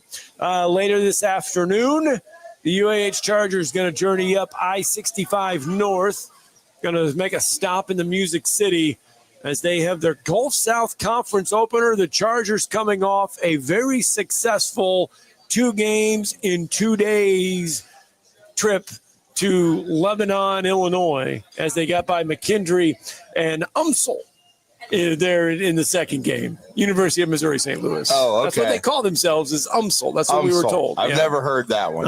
It's the first time I'd heard it too. You handle it. Midwesterners. I mean, jeez. Yeah. What are you going to do with them? Well, and I know your restaurant was closed for renovations. My restaurant was closed for renovations. I was bummed. I was bummed. I was hoping to get a really good report there. But our next guest, though, he was happy. He was very happy. So much so that we had ice cream. Oh, well, I didn't hear that. Road Win ice cream. That's a Christy Curry thing too. She likes to do that. Yeah, Okay. noticed that on social media there. Mick Hedgepeth, first-year UAH Charger head coach, kind enough to join us on the Neighbors Wealth Management Hotline as we get ready to talk some UAH basketball. Chargers taking on Trevecca Nazareth today. Yeah, and they're also opening Gulf South Conference play, as you mentioned, Scott. And, Coach, it's great to speak with you again this week. Yeah. Congratulations on the 2-0 road trip. Again, I know you're looking forward to this conference opener. Conference play is always a little different, and starting it even earlier this year. Good morning, Scott and Drew. Thanks for having me on. I was happy, but we're never that happy. But we were happy enough to have road sweep ice cream, so it was a lot of fun. On the way home from a long trip to Illinois. But yeah, conference play starting today, and we're in for a challenge. Trevecca's a really good team, and it'll be a tough match. Coach, you guys battled and you took on two teams that you normally don't see. It's kind of stepping out of that comfort zone. I mean, from not having, officials that you don't ever see call games. I mean, players, different gyms, just everything different about those two games. How do you think your team handled both games up there on the road? I think overall I was pretty pleased. The first game against McKendree, home team, true road game, the gym was incredibly loud, something we will likely face again today. I thought the officiating in both games was extremely physical, which may be just a little bit more prevalent in the Midwest with that style and how it's called. So that was a bit of an adjustment. And then the next day against Umsel, it was the opposite. It was a quiet gym, totally neutral game. We had to create our own energy, but I thought I was pretty pleased overall. Like I said, I think we could have finished the game a little better, but hopefully we can clean some of that up and learn and apply it in GSC play.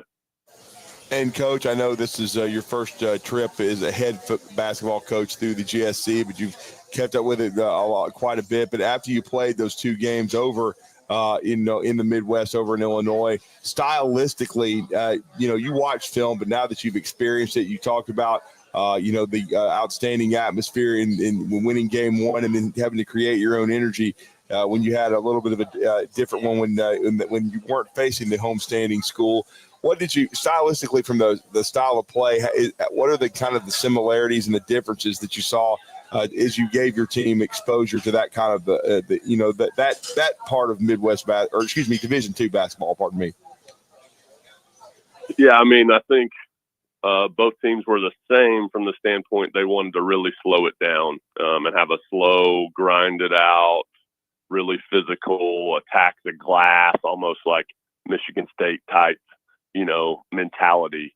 I thought it was different stylistically in terms of McKendree played 5 shooters a lot, which obviously now you've got to discuss how you guard ball screens and are you going to switch or not, and those types of conversations. Umsel was a little bit more traditional. They were a little bigger, a little stronger, played more traditional 5 men, which I think we'll see both in our league. So I think it was it was good for us. What kind of style do you anticipate seeing today then from Trevecca? Yeah, they play fast. They play a similar tempo to how we want to play, and obviously, honestly, they've done a little bit better job of playing faster and playing with pace. They're averaging right at 92 points a game. They're really talented. In particular, Jalen Page, Jakari Johnson, both guys averaging right around 20 points a game. Really efficient numbers. They shoot a lot of threes, those two guys and their team collectively, and they're really well coached. Kevin Carroll's, had plenty of head coaching experience, D2 head coaching experience, been with Lenny Acuff the past 5 or 6 years.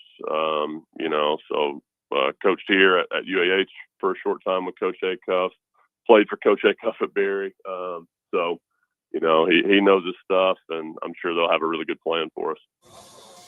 Yeah, and then Coach, what was the aspect of your team that you thought they improved on the most? And it's always tough too. It's like postseason play when you prepare your team, when you go to a showcase like that and you play back-to-back days. It's a lot like when you guys hopefully get to the GSC tournament, and then when you go to an NCAA regional. But what did you learn about your squad in that 2-game sweep last week? I think the biggest thing that we improved on was on the defensive end. Held both teams to the low 60s, and when option A wasn't working, we were prepared to go to option B defensively, and that looked a little bit different in both games. And again, gave up too many second half points against Umsel, but I thought we did a really good job to start that game defensively when our offense wasn't as clean as it needs to be. We turned the ball over too much both games, so that'll be a big point of emphasis moving forward. Well, Coach, you are very, very familiar. I mean, from your time there at Belmont up there in the Music City, did you guys ever play Trevecca when you were there? We did not.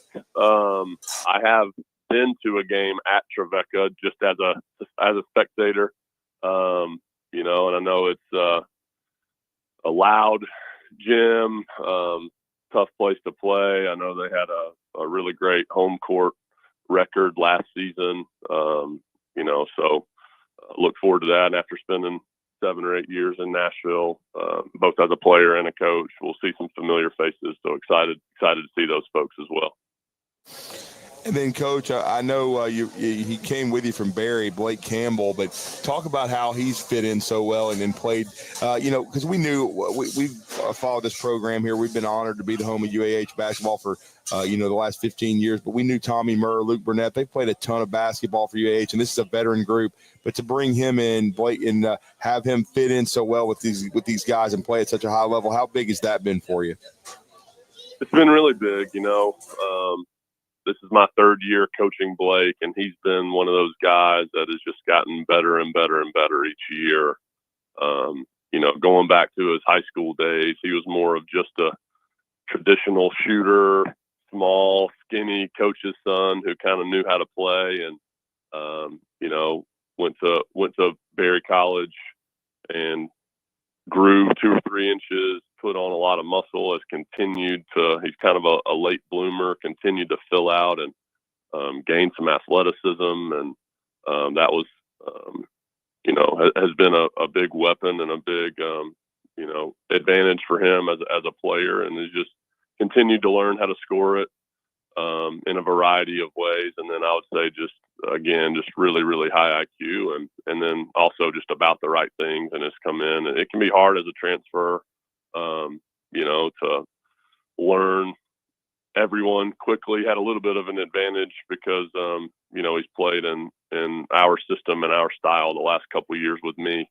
But, you know, I've been really pleased just with how he's integrated into the team, how they've accepted him. And, you know, I think it's been a really good match thus far. What's a couple of the keys to come away victorious today in the Gulf South Conference opener? Yeah, transition defense, number one. And then trying to, you know, you're never going to stop guys like Jalen Page, Jakari Johnson, you know, but just trying to limit them in some capacity, make things, you know, hard, not comfortable. I would say those are the biggest keys. And then, Coach, we know this is your first season taking over for John Schulman with UAH, and this is a big conference opener. It's always big to get off to hopefully a 1-0 start. It's tough on the road, but I know that's what you're looking to do. But talk about also continuing to build the relationship with this team. And after this game, I know there's going to be a break a little bit, but what's the plans for you and the squad for Thanksgiving and with everyone's families? Yeah, no, I'm still trying to continue to spend as much time with our players individually, grabbing meals off the floor, talking non-basketball, things like that as much as I can. I think anytime you come into a new program, and I've done it a couple times now, you know, it takes some time. You know, everyone's still trying to feel everything out. There's a lot of new, both on the court, both off the court, and our approach and how we do things. There's also a lot of the same, you know, which has been, you know, a little bit of I've been lucky there as a coach to take over a program where I can do a whole lot of the same because they've done a really good job here for a long time. But no, after Thanksgiving break, we'll give the guys tomorrow and Friday off, totally off.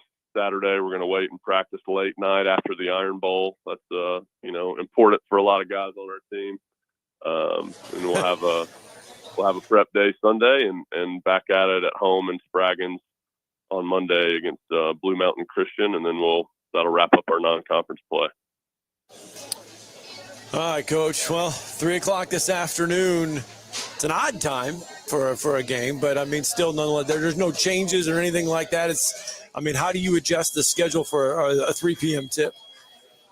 I like it personally. I'm not a fan of waiting around all day to play at 7 or 8 at night. So, no classes with us or Trevecca today because of the holiday. So we're able to play a little bit earlier. Women at 1, us at 3. So we'll shoot around here around 9:30. Bring in a bite to eat for pregame meal. Get on the bus at 11 and head up to play. Well, we look forward to that, and it'll be on, of course, ESPN 97.7 The Zone. Scott Tyson and Steve Moulton will be there, and Scott's even in game mode too. I'll see an Iowa football little. That's my notebook. Yeah, his notebook here. So I've got it ready to go. But he's ready to roll for UAH basketball, and we certainly are as well. Congratulations on the strong start, Coach. Hopefully you'll be 1-0 in a few hours after a big win over at Trevecca against Kevin Carroll and a really quality program there. Drew Blackston, of course, a part of it as well. Andy Blackston's son as a guard on that program. But good luck to you, Coach. Happy Thanksgiving to you and your family and the Chargers. But thank you for taking some time today to join us at Metro Diner. Absolutely, and I'll leave you guys with this. I had the honor and the privilege to watch Scott and Steve shoot around while we were up in Illinois. So I got to see their form, and it was pretty good. So there you go. Yeah.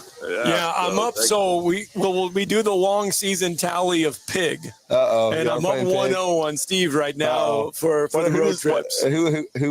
What's the? Actually, I'm up 2-0. I'm up 2-0 on Steve. Well, if you win for the season, I don't know. Do you get some? I don't know. We'll have to figure that one out. Pig. Yeah. Well, I look forward to watching that again soon, and thanks again, as always. Happy Thanksgiving to you guys. Thank you, thanks, Coach. Nick Hedgepeth. Yeah. We need somebody like Coach needs to record that. We need to put that on Facebook Live. Pig. Because Scott's fixing to pig out. No, I'm eating my normal breakfast, folks. I know. All right, when we come back, we'll wrap it all up next.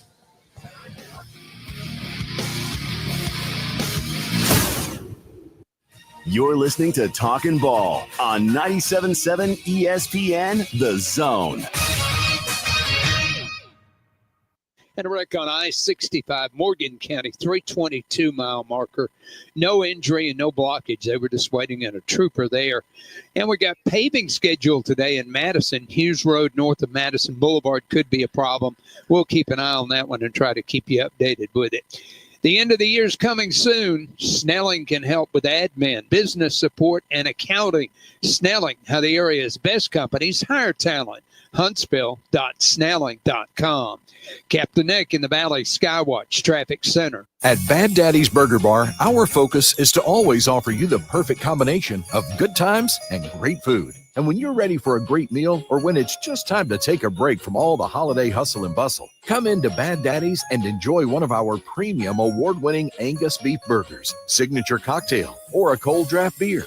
From all of us at Bad Daddy's Burger Bar, we hope you have a safe and happy holiday season. Bad Daddy's Burger Bar on the Parkway in Huntsville and Cliff Farm, Highway 72 in Madison. If you work in a dangerous or logistically intense industry, you know good training can be a challenge. There are training costs, safety concerns, and difficulty replicating real-world scenarios. There's a better way used right now in the Army and in all our armed services to better prepare our heroes, and it's available to you in your organizations. Higher Echelon's Game Development Team is revolutionizing learning in military training, dangerous industry, STEM, and sports performance domains with cutting-edge virtual training that immerses you in lifelike scenarios without the cost and safety concerns for trainees. With Higher Echelon's game-based training, you'll experience realistic simulations, precision accuracy, and unparalleled safety. Higher Echelon founder Dr. Joe Ross is retired Army who played and later coached for the cadets and puts that experience to use. His team has been building cutting-edge virtual training environments for soldiers and clients for a decade. Higher Echelon, the name you can trust for advanced training solutions. Reach out at higherechelon.com to get your free consultation. Go Higher and go Army. This segment of Talkin' Ball is brought to you by University Kia, the #1 volume Kia dealer in the state of Alabama. Located online at universitykia.com.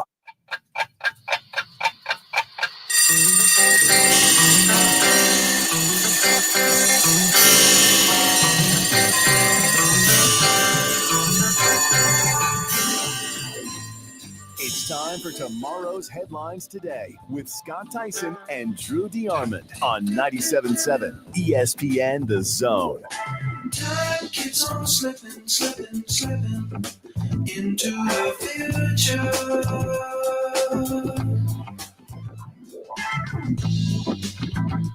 Here are tomorrow's headlines today. There's a good one going on over in Florence. The baseball field has always been named Mike Lane Field. Oh, yeah. And when they redo the baseball field over there for North Alabama, it will be called the Mike D. Lane Field again. They're staying the name there. But UNA did announce that the football field at Bank Independence Stadium will be the Bobby Wallace Field. Yeah, that's well-deserved there. Coach Wallace won the 3 straight national championships, then came back for his second term and played for a national title. Yes. And definitely easily the best coach in UNA history. And we love Coach Wallace, and congratulations to him. Well-deserved. All right, we are just about done. B. Rich, have you had fun today? I have had a blast. I appreciate y'all having me in, and I'm looking forward to chowing down with y'all and breaking bread and a meal after the show. That's the whole point of all of this. That's why we did those couple contests there to bring a winner in, to sit in here on the show and get to eat like we do here at Metro Diner. Jonathan's going to cook up a winner. Jonathan's back there cooking. Now, last time he joined us from the line. He was cooking on the line. This is and joined awesome. us. It's impressive. I mean, he did. I mean, it was all of a sudden they said Jonathan was on the line. I looked at Scott and I was like, I think I know what this is. And he couldn't come make it over here to sit, but he was cooking on the line. He was cooking the bacon. He was cooking the bacon and making the pancakes right as we were doing it. But don't forget, tomorrow from 7 to 2, they're going to be open for Thanksgiving. You can come out here, Metro Diner. Head to our website, 977ESPN.com. We've got some big deals there for you from Metro Diner if you want to use it. I mean, get on out here. And I mean, I know. Happy Thanksgiving to everybody. Everybody stay safe out there. We appreciate B. Rich being with us, and support the Panthers later over there at Sparkman High School against James Clemens tonight at 6 o'clock. Charger basketball coming your way at 3. By now, you know about Eagle Masonry and Insulation, and maybe you know that Eagle also does landscaping and dirt work. But how about after paint work? Shower doors, shelving, and mirrors, all taken care of by Eagle, the same Eagle that takes care of all your masonry, insulation, and landscaping needs. Eagle brings